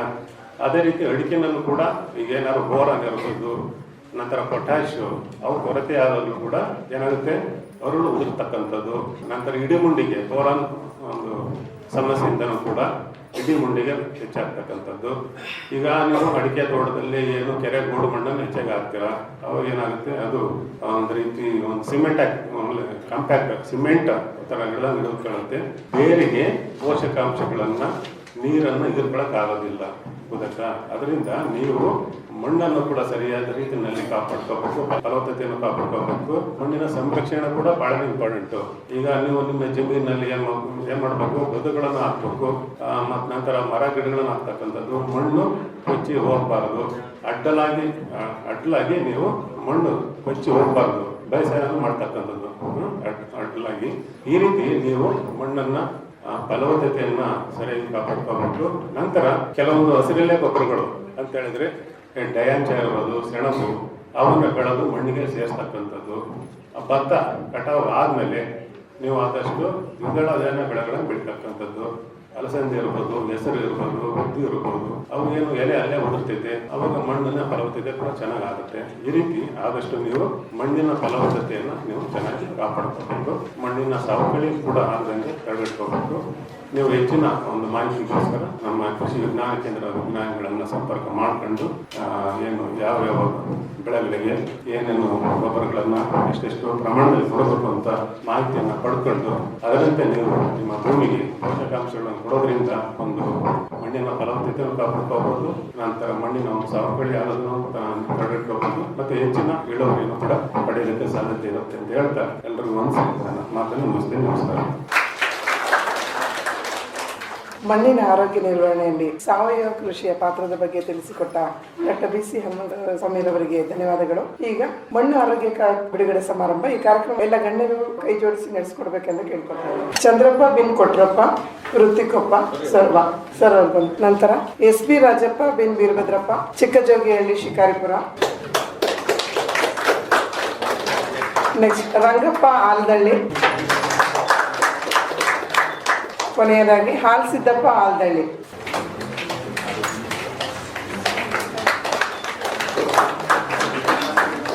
ಮಣ್ಣು ಆರೋಗ್ಯವನ್ನು ವಿತರಿಸಿದ ಎಲ್ಲ ಗಣ್ಯರಿಗೂ ಧನ್ಯವಾದಗಳು. ಇದೀಗ ಶ್ರೀಯುತ K. ರಾಘವೇಂದ್ರರವರು, ಜಿಲ್ಲಾಧ್ಯಕ್ಷರು, ರಾಜ್ಯ ರೈತ ಸಂಘ ಹಾಗೂ ಪ್ರಗತಿಪರ ರೈತರು ಮತ್ತು ನೈಸರ್ಗಿಕ ಕೃಷಿಕರು, ಈ ಸಂದರ್ಭವನ್ನು ಉದ್ದೇಶಿಸಿ ಮಾತನಾಡಬೇಕೆಂದು ಕೇಳ್ಕೊಳ್ತಾ ಇದ್ದಾರೆ. ಡಿಸೆಂಬರ್ 5 ಭೂಮಿ ತಾಯಿ ಮಣ್ಣಿನ ದಿವಸ ಅಂತ ನಂಗೆ ಗೊತ್ತಿರಲಿಲ್ಲ. ಬೆಳಗ್ಗೆ 5 ಗಂಟೆಗೆ ಪೇಪರ್ ನೋಡ್ತಾ ಇದ್ದೆ. ಅದರಲ್ಲಿ ವಿಜಯ ಕರ್ನಾಟಕದಲ್ಲಿ ಮಣ್ಣು ದಿನ ಅಂತ ಹೇಳಿ ಒಂದು ಸಣ್ಣ ಇದು ಹಾಕಿದ್ರು. ಅದು ನೋಡಿ ತುಂಬಾ ಖುಷಿ ಆಯ್ತು. ಅದನ್ನ ಹಂಗೆ ಫೋಟೋ ಹೊಡೆದು ನಾನು ವಾಟ್ಸಪ್ಗೆ ಹಾಕಿ. ಯಾಕೆ ಅಂದ್ರೆ ಭೂಮಿನ ನಾವು ಹಾಳು ಮಾಡಿದ್ದೀವಿ. 1950 ಇಸ್ವಿಯಲ್ಲಿ ಆಹಾರ ಕಡಿಮೆ ಇದೆ ಅಂತೇಳಿ ಸರ್ಕಾರ ಹೆಚ್ಚು ಬೆಳೆ ಬೆಳೀರಿ, ಆಹಾರ ಕಡಿಮೆ ಐತೆ ಅಂತೇಳಿ ನಮಗೆ ಹೆಚ್ಚು ಬೆಳೆಗೆ ರಾಸಾಯನಿಕ ಮತ್ತೆ ಔಷಧಿಗಳನ್ನ ತಯಾರು ಮಾಡಿ ಜನಕ್ಕೆ ರೈತರಿಗೆ ಕೊಟ್ಟರು. ನಾವು ರೈತರು ಚೆನ್ನಾಗೆ ಬೆಳೆದು ಎಲ್ಲರಿಗೂ ಊಟ ಕೊಡ್ತೀವಿ. ಆದರೆ ಒಂದು ಕಡೆ ಭೂಮಿ ಆರೋಗ್ಯ ಮತ್ತು ನಮ್ಮ ಆರೋಗ್ಯ ಎರಡೂ ಹಾಳಾಗ್ತದವೆ ಅಂತೇಳಿ ನಮ್ಗೆ ಆಮೇಲೆ ದಿವಸ ಆದಮೇಲೆ ಗೊತ್ತಾಯ್ತು. ನಾನು SSLC ಓದ್ಬೇಕಾದ್ರೆ ನಮ್ಮ ಅಪ್ಪವರು ದನಿ ಕೊಟ್ಟಿಗೆ ಗೊಬ್ಬರದಲ್ಲೇ ವ್ಯವಸಾಯ ಮಾಡ್ತಾ ಇದ್ರು, ಅದೇ ಗೊಬ್ಬರ. ಆಮೇಲೆ ಅದೇ ಈಗ ರಾಸಾಯನಿಕ ಬಂದ್ಮೇಲೆ ನಮ್ಮ ಅಪ್ಪವರು ರಾಸಾಯನಿಕ ಹಾಕ್ತಾ ಇರ್ಲಿಲ್ಲ. ನಮ್ ಬೈಯರು ವಿಷ ಹಾಕ್ತಾರನ ಯಾರೇ ಅಂತ ನನಗೆ ಬೈಯರು. ನಾನು ರಾತ್ರಿ ಈ ಮೂಗ್ ಪಿಕ್ಚರ್ ಅಂತ ಹೇಳಿ ಹಳ್ಳಿ ಒಳಗೆ ತೋರ್ಸೋರು, ಗೊಬ್ಬರ ಹಾಕ್ರಿ ಬೇಗ ಬೆಳೆ ಬರುತ್ತೆ, ಬೇಗ ತೆನೆ ಬರುತ್ತೆ, ನೀವು ಶ್ರೀಮಂತರ ಹಾಕಿರ ಅಂತ ದುಡ್ಡು ಜನ ಎಣ್ಸೋದೆಲ್ಲ ಮೂಗ್ ಪಿಕ್ಚರ್ನ ತೋರಿಸ್ಬಿಡೋರು. ನಾನು ಹೋಗಿ ನಮ್ಮ ಅಪ್ಪಗೆ ಜಗಳ ಮಾಡಿ ಸೀಮೆ ಗೊಬ್ಬರ ತಂದು ಹಾಕ್ತೀನಿ, ನಾನು ಜಾಸ್ತಿ ಬೆಳೆ ಬೆಳಿತೀನಿ, ನಾನು ಶ್ರೀಮಂತ ಆಗ್ತೀನಿ ಅಂತೇಳಿ ನಮ್ಮ ಅಪ್ಪನ ಹತ್ರ ಜಗಳ ಮಾಡಿ ನಾನು ರಾಸಾಯನಿಕ ತಂದು ಹಾಕ್ತಾನೆ ಇದ್ದೀನಿ. ಆಮೇಲೆ ಸ್ವಲ್ಪ ದಿವಸ ಚೆನ್ನಾಗಿ ಬೆಳೆದಿವಿ, ಚೆನ್ನಾಗಿ ಆಯ್ತು. ಆಮೇಲೆ ನಮ್ಮ ಆರೋಗ್ಯ ಕೆಡ್ತಾ ಐತೆ, ಇದರಿಂದ ನಮ್ಮ ಭೂಮಿ ಹಾಳಾಗ್ತಾ ಐತೆ ಅಂತ ಎಲ್ರಿಗೂ ಅರಿವು ಬಂತು. ನಾನು 20 ವರ್ಷದ ಹಿಂದೆ ನಾವು ನಮ್ಮ ರೈತ ಸಂಘದಲ್ಲಿ ಇದ್ರ ಬಗ್ಗೆ ಚರ್ಚೆ ಬಂತು. ಭೂಮಿ ಹಾಳಾಗ್ತೈತೆ, ಆರೋಗ್ಯನೂ ಹಾಳಾಗ್ತೈತೆ, ಯಾರು ಸರ್ಕಾರನೂ ಇದ್ರ ಬಗ್ಗೆ ಚಿಂತನೆನೇ ಮಾಡ್ತಾ ಇಲ್ಲ ಅಂತ ಹೇಳಿ ನಾವೇ ಸಂಘದಿಂದ ಮಹಾರಾಷ್ಟ್ರದಿಂದ ಸುಭಾಷ್ ಪಾಳೇಕರ್ ಅಂತ ಹೇಳಿ ಆತ ನೈಸರ್ಗಿಕವಾಗಿ ಕೃಷಿ ಹೇಳ್ಕೊಡ್ತಾನೆ, ಆತ ದುಡ್ಡು ಇಸ್ಕೊಳಲ್ಲ, ಫ್ರೀಯಾಗಿ ಹೇಳ್ಕೊಡ್ತಾನೆ ಅಂತೇಳಿ ನಮ್ಮ ಸಂಘದ ಆಫೀಸಿಗೆ ಅವ್ರನ್ನ ಕರೆಸಿದ್ವಿ. 3 ದಿವಸ ನಮಗೆ ಅವರು ನ್ಯಾಚುರಲ್ ಆಗಿ ಹೆಂಗ್ ಬೆಳೆ ಬೆಳೆಯೋದು, ರಾಸಾಯನಿಕ ಇಲ್ದಂಗೆ ಹೆಂಗೆ ನಾವು ಬದುಕ್ಬೋದು ಅಂತ ಅವತ್ತೇ ಹೇಳ್ಕೊಟ್ಟೋರು. ಅವ್ರು ಹೇಳ್ಕೊಡೋ ವಿಚಾರದಲ್ಲಿ ನಮ್ಮ ರೈತರು ಯಾರೋ ಕುತ್ಕೊಂಡು 3 ದಿವಸ ಪೇಷನ್ಸ್ ಇರ್ಲಿಲ್ಲ. ಹಿಂಗೆ ಸೇರ್ಸಿದ್ದೀವಿ, ಒಂದು ಅರ್ಧ ಗಂಟೆ ಕೇಳಿ ಬರ ನಾವು ಏನು ಕೇಳ್ತೀವಿ ಅಂತ ಎದ್ದೆದ್ರು. ನಾನು ನೈಸರ್ಗಿಕ ಕೃಷಿ ಅಂತ ಅವ್ರು ಬಾಳೆಕರ್ಗಿಂತ ಮುಂಚೆ ನಾನು ಮಾಡ್ತಾ ಇದ್ದೇವೆ, 4-5 ವರ್ಷದಿಂದ ಮುಂಚೆ. ನನಗೆ ಬಹಳ ಖುಷಿ ಆಗ್ಬಿಡ್ತು, ಪಾಳೇಕರ್ ಬಂದಿದ್ದಾರೆ ಅಂತ. ನಾನೇ ಮತ್ತೆ ಪುಸ್ತಕ ಪೇನೆ ಹಿಡ್ಕೊಂಡು ಕಾಸೆ ಕುತ್ಕೊಂಡೇ. ಕೆಲವೇ ಜನ ಇದ್ದೀವಿ, ನೆಲ್ಲ ಹೋಗ್ಬಿಟ್ರು ರೈತರು. ನಂಗೆ ಬಹಳ ಕೋಟಿ ದುಡ್ಡು ಕೊಟ್ಟಂಗಾತ. ಅವ್ರು ಕೇಳ್ತಾ 3 ದಿವಸನೂ ನಾವು ಎಲ್ಲೂ ಹೋಗ್ಲಿಲ್ಲ ಅಡ್ಡಾಡಕ್, ಚೆನ್ನಾಗಿ ಕೇಳಿದ್ವಿ. ನಾನು ಅದನ್ನ ಅಳವಡಿಸ್ಕೊಂಡೆ. ಒಂದೇ ಒಂದು ನಾಟಿ ಆಕಳು ಕಟ್ರಿ ಸಾಕು, ಭಾಳ ಕಟ್ಟಿದ್ರೆ ನಿಮಗೆ ರೋದನೆ ಆಗುತ್ತೆ. 1 ದಿವಸದ್ದು 1 ಡ್ರಮ್ಮಿಗೆ ಹಾಕಿ ಜೀವಾಮೃತ ಮಾಡ್ರಿ, ಜೀವಾಮೃತ ಕೊಡ್ರಿ ಸಾಕು, ಬೆಳೆ ಬರುತ್ತೆ. ನ್ಯಾಚುರಲ್ ಆಗೇ ಬಿಡ್ರಿ, ಭೂಮಿ ಏನು ಉಳುವೆ ಮಾಡೋದು ಬೇಕಾಗಿಲ್ಲ. ನಾನು ಅವಾಗಿನ ತೋಟ ಮಾಡಕ್ ಶುರು ಮಾಡಿದ್ವಿ. ತೋಟಕ್ಕೆ ವೀಡ್ ಕಟ್ರಲ್ಲಿ ಈಗ ಹೊಡಿತಾ ಇದೀವಿ ಫುಲ್. ಅವಾಗ ಕೈಯಾಗೆ ಹೊಡಿತಿದ್ವಿ. ಕುಡುಗಲ್ಲ ಹೋಗೋದು, ದಿವಸ ಬೆಳೆಗೆ 1-2 ಪಟ್ಟಿ ಹೊಡೆಯೋದು, ತಿಂಗಳಿಗೆ ಒಂದ್ಸರಿ ಜೀವಾಮೃತ ಹಾಕೋದು. ನ್ಯಾಚುರಲ್ ಆಗಿ ಬೆಳೆ ಚೆನ್ನಾಗೇ ಬರಕ್ ಹಿಡಿತು ನಂದು. ಆಮೇಲೆ ಕೆಲವರು ರಾಸಾಯನಿಕ ಕಂಪನಿಯರ, ಇನ್ನೊಂದು ಸಾವಯವ ಕಂಪನಿಯರ್ ಅಂತ ಬಂದು ನನಗೆ ನೀನ್ ಜೀವಾಮೃತ ಹಾಕಿದ್ರೆ ಇಳುವರಿ ಕಡಿಮೆ ಆಗ್ಬಿಡ್ತಲ್ಲ. ನಮ್ದೇನ್ ಕಡಿಮೆ ಆಗಿಲ್ಲ, ನಾವು ಚೆನ್ನಾಗಿದ್ದೀವಿ, ನೀವು ಹೋಗ್ರಿ ಅಂತ. ಚೆನ್ನಾಗಿ ಇಳುವರಿ ಬರ್ತಾ ಐತೆ. ನಾನು 20 ವರ್ಷದಿಂದ ನಾನು ಭೂಮಿ ಉಳುವೆ ಮಾಡಿಲ್ಲ, 20 ವರ್ಷದಿಂದ ರಾಸಾಯನಿಕ ಹಾಕಿಲ್ಲ. ನನಗೆ 20 ವರ್ಷಕ್ಕೆ ಉಳುವೆ ಮಾಡಿದ್ರೆ ಎಷ್ಟು ಖರ್ಚಾಗೋದು, ರಾಸಾಯನಿಕ ತಂದು ಹಾಕಿದ್ರೆ ಎಷ್ಟು ಖರ್ಚಾಗೋದು, ಇನ್ನೇನೋ ಕೊಟ್ಟಿಗೆ ಗೊಬ್ಬರ ಮಣ್ಣು ಮುಸೆ ತಂದು ಹಾಕಿದ್ರೆ ಎಷ್ಟು ಖರ್ಚಾಗೋದು, ಅದೆಲ್ಲ ಟೋಟಲ್ ಮಾಡಿ ಇಟ್ಕೊಳ್ರಿ. ಇವತ್ತೊಬ್ಬ ನಮ್ಮ ಸಣ್ಣ ರೈತ ನಾನು ಕಾರಲ್ಲಿ ಓಡಾಡ್ತಾ ಇದ್ದೆ. ಮತ್ತೆ ನಮ್ಮ ಅಣ್ತಮ್ಗಳು ಯಾರು ರಾಸಾಯನಿಕ ಮಾಡೋರು ಯಾರು ಕಾರಲ್ಲಿ ಓಡಾಡ್ತಿಲ್ಲ, ಎಲ್ಲ ಅವರಷ್ಟು ಸಾಲ್ಗಾರರು. ನಾನು ಸಾಲ್ಗಾರ ಅಲ್ಲ. ನಾವ್ ಹೆಂಗೆ FCL ಅಲ್ಲಿ ಹೆಂಗೆ ಜೀವನ ಮಾಡ್ತಾರೆ ಹಂಗೆ ಮಾಡ್ತಾ ಇದ್ವಿ. ಇವತ್ತು ಬೆಳಗ್ಗೆ ನನ್ನೊಂದು ನಾಟಿ ಹಾಕ್ಲೈತೆ, ಬೆಳಗ್ಗೆ ಸುಮ್ಮನೆ ವಾಕ್ ಹೋದ ನಂಗೆ ಹೋಗಿ ಅದಕ್ಕೊಂದು ಸ್ವಲ್ಪ ಏನೋ ತಂದು ಹಾಕಿರ್ತೀನಿ. ಅದು ಸಗಣಿ ಗಾಂಜಾ ಎಲ್ಲ ಕಲೆಕ್ಟ್ ಮಾಡ್ತೀನಿ. ತಿಂಗಳಿಗೆ 1 ದಿವಸ ಹಾಕ್ತೀವಿ. ಇಲ್ಲೇ ನಮ್ಮ ಮನೆಯವ್ರ ಜೊತೆ ಬಂದಾರೆ ಅವರು, ನಾವು 1 ತಿಂಗಳಿಗೆ ಒಂದ್ಸರಿ ಜೀವಾಮೃತ ಹಾಕಿ ಬರ್ತೀವಿ. ಅದೇ ಕೆಲಸ. ಇಷ್ಟು ರೈತರು ಮಾಡ್ಕೊಂಡ್ರೆ ನೆಮ್ಮದಿಯಾಗಿ ಜೀವನ ಮಾಡ್ಬೋದು ಅಂತ ನಾನು ಮಾಡ್ಬೇಕು ಅಂತ ಇದ್ದೆ. ನಾನು ನಾಟಿ ಹಾಕಲು ತರಬೇಕು ಅಂತ ಇದ್ದೆ. ಹೇಳ್ತಾರೆ ಬಾಯಾಗೆ, ಮಾಡಕ್ ತಯಾರಿಲ್ಲ ಯಾರು. ಅದೊಂದು ಭಾರಿ ಈಜಿ. ಅದು ಸ್ವಲ್ಪ ಅಳವಡಿಸ್ಕೊಂಬೇಕು ಅಷ್ಟೇ. ನಿಮ್ಮ ವಾಲದ ಕಡೆ ಒಂದೊಂದು ಡ್ರಮ್ಗಳು ಹಾಕೊಂಡು ಒಂದು ಆಕಟೆ ಆಕಳು ಕಟ್ಕೊಂಡು ಏನು ತೊಂದರೆ ಆಗಲ್ಲ. ಇವತ್ತು ನೋಡಿ ಹಾಲು ಕುಡಿದ್ರೆ ನಾವು ಗಟ್ಟಿ ಹಾಕಿವ, ಅದ್ರ ಸಗಣಿ ಗಂಜಲ ನಮ್ಮ ಭೂಮಿ ಫಲವತ್ತಾತ. ಇವತ್ತು ನೋಡ್ರಿ ಎಲ್ಲ ವಿಷ ತಿಂತದ್ರಿ, ನಿಮ್ಗೆ ಯಾರಿಗೂ ಮಕ್ಕಳೇ ಆಗಲ್ಲ. ನಮ್ಮಲ್ಲೇ ಕೆಲವರಿಗೆಲ್ಲ ನಿನ್ನೆ ನಮ್ಮೂರಾಗ ಒಬ್ಬ ಬಿಚ್ಚತ್ತೋದ, ಇವತ್ತಾದ ಪೇಪರ್ ನೋಡಿದೆ. ದಿವಸ ಮನೆ ಹನುಮಂತಪುರದಲ್ಲಿ ಯಾರೋ ಒಂದು ಹುಡುಗ ಬಿಚ್ಚತ್ತೋದು, ಹಾರ್ಟ್ ಅಟ್ಯಾಕು. ಈಗ ನಮ್ಮ ಮಗ ಸತ್ತೋದ್ರೆ ನಮ್ಗೆ ಹೆಂಗಾಗತ್ತೆ? ನೀವೇ ಯೋಚನೆ ಮಾಡ್ಕೊಳ್ರಿ, ನಿಮ್ಮ ಮಗ ಯಾರು ಸತ್ತರೆ ನಿಮ್ಗೆ ಎಷ್ಟು ನೋವಾಗತ್ತೆ. ಇದನ್ನು ನಾವೆಲ್ಲರೂ ಮನಗಂಡ್ಕೊಂಡು ಭೂಮಿಗೆ ವಿಷ ಹಾಕೋದನ್ನ ಬಿಟ್ಟರೆ, ಭೂಮಿಗೆ ವಿಷ ಹಾಕೋದು ಒಂದೇ, ನಮ್ಮ ಮಕ್ಳಿಗೆ ವಿಷ ಹಾಕೋದು. ದಯವಿಟ್ಟು ಕಳಕಳಿಯಿಂದ ಹೇಳ್ತೀನಿ, ಯಾರೋ ವಿಷ ಇಲ್ದಲೇ ಜೀವನ ಮಾಡ್ಬೋದು, ವಿಷ ಹಾಕ್ತಾನೆ ಇಡೀ ದೇಶದಲ್ಲೇ ವಿಷ ಆಗ್ತದೆ ಭೂಮಿ. ನಾವು ಈ ಬುದ್ಧಿ ಇರ್ತಕ್ಕಂಥ ಮನುಷ್ಯರು ಎಲ್ಲರೂ ಭೂಮಿಗೆ ವಿಷ ಹಾಕೋದನ್ನ ಬಿಟ್ಟರೆ ಸಾಕು, ಆಟೋಮೆಟಿಕ್ ಆಗಿ ಅದು ಭೂಮಿ ಫಲವತ್ತಾಗತ್ತೆ. ನಾವೇನೋ ಭಾಳ ಮುಂದರ್ತೀವಿ, ನಾವೇನೋ ಭಾಳ ಬೆಳಿತೀವಿ, ಹಂಗೆ ಮಾಡ್ತೀವಿ ಹಿಂಗೆ ಮಾಡ್ತೀವಿ ಅಂತ ಹೇಳಿ ನಮ್ಮ ವಂಶನೇ ನಾವು ಹಾಳು ಮಾಡ್ತೀವಿ. ನಾವು ಮುಂದಿನ ಪೀಳಿಗೆ ನಮ್ಮ ಭೂಮಿ, ನಮ್ಮ ಮಕ್ಳಿಗೆ ಒಂದು ಭೂಮಿ ಒಳ್ಳೆದು ಬಿಟ್ಟು ಹೋಗ್ಬೇಕಾ, ವಿಷ ಹಾಕಿ ಅದಕ್ಕೆ ಬರಡ್ ಹಾಕಿ. ನೀವೇ ಯೋಚನೆ ಮಾಡ್ರಿ, ಭತ್ತ ಬೆಳೆಯೋರು ಯೋಚನೆ ಮಾಡ್ರಿ. ಫಸ್ಟು ಒಂದೇ ಸರಿ ಗೊಬ್ಬರ ಹಾಕ್ತಿದ್ರಿ, ರಾಸಾಯನಿಕ ಬಂದಾಗ ನಾವು ಕೊಟ್ಟಿಗೆ ಗೊಬ್ಬರನೂ ಹಾಕ್ತಿದ್ವಿ, ಮಿಕ್ಸ್ ಆಗಿ ಅದು ಬರೋದು. ಇತ್ತಿತ್ತಲ ಕೊಟ್ಟಿಗೆ ಗೊಬ್ಬರ ಬಿಟ್ಟರು 2 ಸರಿ ಹಾಕಕ್ಕೆ ಹಿಡಿದ್ರು, 3 ಸರಿ ಹಾಕಕ್ಕೆ ಹಿಡಿದ್ರು. ಈಗ 4 ಸರಿ ಹಾಕ್ತಾರೆ ಭತ್ತ ಗೊಬ್ಬರ. 4 ಸರಿ ಹಾಕಿದ್ರೆ ನಿನಗೆ ಗೊಬ್ಬರ ಈಗ ಸಬ್ಸಿಡಿ ಕೊಡ್ತದ್ರೆ ತಂದು ಹಾಕ್ತದ್ರಿ. ಸಬ್ಸಿಡಿ ಇಲ್ಲ ಅಂದ್ರೆ ನೀವು ಗೊಬ್ಬರ ಕೊಳಕ್ಕೆ ಆಗಲ್ಲ, ನಾಳೆ ಗೊಬ್ಬರ ಮುಟ್ಟಕ್ಕಾಗಲ್ಲ ಕೈಯಾಗ, ಅಷ್ಟು ರೇಟ್ ಆಗತ್ತೆ. ನಾವು ನೈಸರ್ಗಿಕ ಕೃಷಿ ಮಾಡಿದ್ರೆ ನಮ್ಮ ಬದುಕು, ನಮ್ಮ ಭೂಮಿ ಉಳಿತತೆ. ಇಲ್ಲಾಂದ್ರೆ ಟೆನ್ಷನ್ ಆಗಿ ಇಲ್ಲಿ ಬಿಲಿ ಒದ್ದಾಡಿ ಸತ್ತು ಹೋಗ್ತೀರಾ. ಇದನ್ನ ಅರಿವು ಮಾಡ್ಕೊಂಡು ಎಲ್ರಿಗೂ ಕೈ ಮುಗಿದು ಕಾಲಿಗೆ ಬಿದ್ದು ಬೆಳ್ಕೊಂತೀನಿ, ಭೂಮಿಗೆ ಯಾರು ವಿಷ ಹಾಕಬೇಡ್ರಿ, ಮಕ್ಕಳಿಗೆ ಯಾರು ವಿಷ ಕೊಡಬೇಡ್ರಿ ಅಂತ ಹೇಳ್ತಾ, ಈ ಸಮಾರಂಭದಲ್ಲಿ ನನಗೆ 2 ಅವಕಾಶ ಕೊಟ್ಟಂತ ಎಲ್ಲ ಗಣ್ಯ ವ್ಯಕ್ತಿಗಳಿಗೂ ಹಾಗೂ ಈ ವಿಜ್ಞಾನ ಕೇಂದ್ರದ ಎಲ್ಲರಿಗೂ, ತಾಯಂದ್ರಿಗೂ ನನ್ನ ಅನಂತ ವಂದನೆಗಳನ್ನು ಹೇಳ್ತಾ ನಮಸ್ಕಾರ. ರಾಸಾಯನಿಕ ಗೊಬ್ಬರವನ್ನು ಸಮತೋಲನ ರೀತಿಯಲ್ಲಿ ಕೊಟ್ಟು ಮಣ್ಣನ್ನು ಹಾಳು ಮಾಡುವುದರ ಬದಲು ನೈಸರ್ಗಿಕ ಕೃಷಿಯನ್ನು ಅಳವಡಿಸಿಕೊಳ್ಳೋಣ ಅಂತ ಹೇಳ್ತಾ ತಮ್ಮ ಅನುಭವದ ಮಾತನ್ನು ಹೇಳುತ್ತಾ ರೈತರಿಗೆ ಕಿವಿ ಮಾತು ಹೇಳಿದ ಕೆ ರಾಘವೇಂದ್ರ ಅವರಿಗೆ ಧನ್ಯವಾದಗಳು. ಇದೀಗ ಈ ಕಾರ್ಯಕ್ರಮದ ಅಧ್ಯಕ್ಷತೆಯನ್ನು ವಹಿಸಿಕೊಂಡಿರುವ ಡೀನ್ ಕೃಷಿ ಮತ್ತು ಆವರಣ ಮುಖ್ಯಸ್ಥರಾದ ಡಾಕ್ಟರ್ ತಿಪ್ಪೇಶ್ ಡಿ ರವರು ಅಧ್ಯಕ್ಷೀಯ ಭಾಷಣ ನೆರವೇರಿಸಿಕೊಡ್ಬೇಕೆಂದು ಕೇಳ್ಕೊಳ್ತಾ ಇದ್ದೀನಿ. ಎಲ್ರಿಗೂ ನಮಸ್ಕಾರ. ಬಹುಶಃ ನಾವು ಮಣ್ಣಿನ ಒಂದು ಪ್ರಾಮುಖ್ಯತೆಯನ್ನು ನಾವು ಬಹುಶಃ ಯಾವಾಗಲೂ ಅದನ್ನ ತಿಳ್ಕೊಂಡಿಲ್ಲ ಅಂತ ಹೇಳ್ಬೋದು. ಯಾವ ರೈತ ಅಥವಾ ಯಾವ ಮನುಷ್ಯ ಮಣ್ಣಿನ ಪ್ರಾಮುಖ್ಯತೆಯನ್ನು ತಿಳ್ಕೊಳ್ತಾನೆ, ಜೀವನ ತುಂಬಾ ಚೆನ್ನಾಗಿರ್ತದೆ ಅಂತ ನನ್ನ ಭಾವನೆ. ಈ ಒಂದು ಮಣ್ಣು ಮಾತಿಗೆ ನಾವು ಹೇಳ್ತೀವಿ. ಕೆಲವು ಸಂದರ್ಭದಲ್ಲಿ ನಾನು ಕ್ಲಾಸ್ ಮಾಡ್ತಿರ್ಬೇಕಾದ್ರೆ ನಮ್ಮ ವಿದ್ಯಾರ್ಥಿಗಳಿಗೆ ಕೆಲವು ಕ್ವಶನ್ ನಾನು ಕೇಳ್ತೀನಿ ಕ್ಲಾಸ್ ಟೈಮಲ್ಲಿ. ಕ್ವಶನ್ ಆನ್ಸರ್ ಮಾಡ್ಲಿಲ್ಲ ಅಂತಂದ್ರೆ ನಿನ್ ತಲೆಯಲ್ಲಿ ಮಣ್ಣಿದೆ ಅನ್ನುವಂತ ಬೈತೀನಿ. ನಾನೇ ಅಲ್ಲ, ಬಹುಶಃ ಪ್ರತಿಯೊಬ್ಬರು ಕೂಡ ಆ ತರ ಬೈತಾರೆ. ತಲೆಯಲ್ಲಿ ಮಣ್ಣು ಇಟ್ಕೊಂಡಿದ್ಯಾ ಅಥವಾ ಓದ್ಲಿಲ್ಲ ಅಂತಂದ್ರೆ ಅಲ್ಲಿ ಮಣ್ಣು ತಿನ್ನೋಕ್ ಹೋಗಿದ್ಯಾ ಅಂತ ಹೇಳ್ತೀನಿ. ನಿಜವಾಗ್ಲೂ ಅದು ಈಗ ನೆನ್ಪು ಮಾಡ್ಕೊಂಡ್ರೆ ಅದು ಒಳ್ಳೆಯ ಅಭ್ಯಾಸ ಅಲ್ಲ ಅಂತ ನಾನು ಹೇಳಲಿಕ್ಕೆ ಇಷ್ಟಪಡ್ತೀನಿ. ಯಾಕೆಂದ್ರೆ ನಾವು ಮಣ್ಣಿನ ಮಹತ್ವ ತಿಳ್ಕೊಳ್ಳಿಲ್ಲ ಅಂತಂದ್ರೆ ನಮ್ಮ ಜೀವನನೇ ಇಲ್ಲ. ಇವತ್ತು ಇಡೀ ಪ್ರಪಂಚ ಜೀವನ ಮಾಡ್ತಿರೋದೇ ಮಣ್ಣಿಂದ. ಮಣ್ಣಲ್ಲಿ ಬಹುಶಃ ಏನಿದೆ, ಮಣ್ಣಲ್ಲಿ ಈ ಸೂಕ್ಷ್ಮ ಜೀವಾಣುಗಳಿದಾವೆ. ಆ ಸೂಕ್ಷ್ಮ ಜೀವಾಣುಗಳು ಯಾವ ಮಣ್ಣಲ್ಲಿ ಅತಿ ಹೆಚ್ಚಿನ ಪ್ರಮಾಣದಲ್ಲಿ ಸೂಕ್ಷ್ಮ ಜೀವಾಣುಗಳಿದೆ ಅಂತ ಮಣ್ಣು ಫಲವತ್ತಾದ ಮಣ್ಣು ಅಂತ ನಾನು ನಿಮಗೆ ಹೇಳಲಿಕ್ಕೆ ಇಷ್ಟಪಡ್ತೀನಿ. ಹಾಗಾಗಿ ಪ್ರತಿಯೊಬ್ಬರು ಕೂಡ, ಪ್ರತಿ ರೈತರು ಹಾಗೂ ಪ್ರತಿಯೊಬ್ಬರು ಕೂಡ ಇಂದಿನಿಂದ ನಾವು ಮಣ್ಣಿಗೆ ಹಗುರವಾಗಿ ಮಾತಾಡೋದನ್ನ ಬಿಡಬೇಕು ಅಂತ ಹೇಳ್ತೀನಿ. ನಾನು ಕೂಡ ಇಂದಿನಿಂದ ಪ್ರತಿಜ್ಞೆ ಮಾಡ್ತೀನಿ, ಮಣ್ಣಿನ ಬಗ್ಗೆ ಕೆಟ್ಟದಾಗಿ ಮಾತಾಡೋದನ್ನ ಬಿಡ್ತೀನಿ ಅಂತ. ಸಾವಯವ ಕೃಷಿಯನ್ನು ಅನುಸರಿಸಿ ಮಣ್ಣನ್ನು ಉಳಿಸಿ ಎಂದು ಹೇಳಿ ಮಣ್ಣಿನ ಪ್ರಾಮುಖ್ಯತೆಯನ್ನು ತಿಳಿಸುತ್ತಾ ಅಧ್ಯಕ್ಷೀಯ ನುಡಿಗಳನ್ನು ನಾಡಿದ ಡೀನ್ ಕೃಷಿ ಡಾಕ್ಟರ್ ತಿಪ್ಪೇಶ್ ಸರ್ ಅವರಿಗೆ ಧನ್ಯವಾದಗಳು. ಡಾಕ್ಟರ್ ರೇಖಾ ಬಿ, ವಿಜ್ಞಾನಿ ತೋಟಗಾರಿಕೆ, ಕೃಷಿ ವಿಜ್ಞಾನ ಕೇಂದ್ರ ನವಿಲೆ ಶಿವಮೊಗ್ಗ ಇವರ ವಂದನಾರ್ಪಣೆಯೊಂದಿಗೆ ಕಾರ್ಯಕ್ರಮ ಮುಕ್ತಾಯವಾಯಿತು. ಇದುವರೆಗೆ ದಿನಾಂಕ 5/12/2025 ಭಾರತೀಯ ಕೃಷಿ ಅನುಸಂಧಾನ ಪರಿಷತ್ ನವದೆಹಲಿ, ಕೆಳದಿ ಶಿವಪ್ಪ ನಾಯಕ ಕೃಷಿ ಮತ್ತು ತೋಟಗಾರಿಕೆ ವಿಜ್ಞಾನಗಳ ವಿಶ್ವವಿದ್ಯಾಲಯ ಶಿವಮೊಗ್ಗ, ICAR ಕೃಷಿ ವಿಜ್ಞಾನ ಕೇಂದ್ರ ಶಿವಮೊಗ್ಗ, ಕೃಷಿ ಇಲಾಖೆ ಶಿವಮೊಗ್ಗ ಇವರ ಸಹಯೋಗದೊಂದಿಗೆ ವಿಶ್ವ ಮಣ್ಣು ದಿನಾಚರಣೆಯ ಬಾನುಲಿ ವರದಿ ಕೇಳಿದಿರಿ. ಹೊರಾಂಗಣ ಧ್ವನಿ ಮುದ್ರಣಕ್ಕೆ ತೆರಳಿ ಕಾರ್ಯಕ್ರಮ ಸಿದ್ಧಪಡಿಸಿ ಪ್ರಸಾರಕ್ಕೆ ನೀಡಿದವರು ಡಾಕ್ಟರ್ SM ಸುಧಾಕರ್. ನಿರ್ಮಾಣ ಸಹಾಯ ಶಬಾನಾ ಬಾನು. ನಿರ್ವಹಣೆ ಆಕಾಶವಾಣಿ ಭದ್ರಾವತಿ ಕೇಂದ್ರದ ಕಾರ್ಯಕ್ರಮ ಮುಖ್ಯಸ್ಥರಾದ ಶ್ರೀ SR ಭಟ್. ಇದು ಭದ್ರಾವತಿ ಆಕಾಶವಾಣಿ ಕೇಂದ್ರದಿಂದ ಮೂಡಿಬಂತು.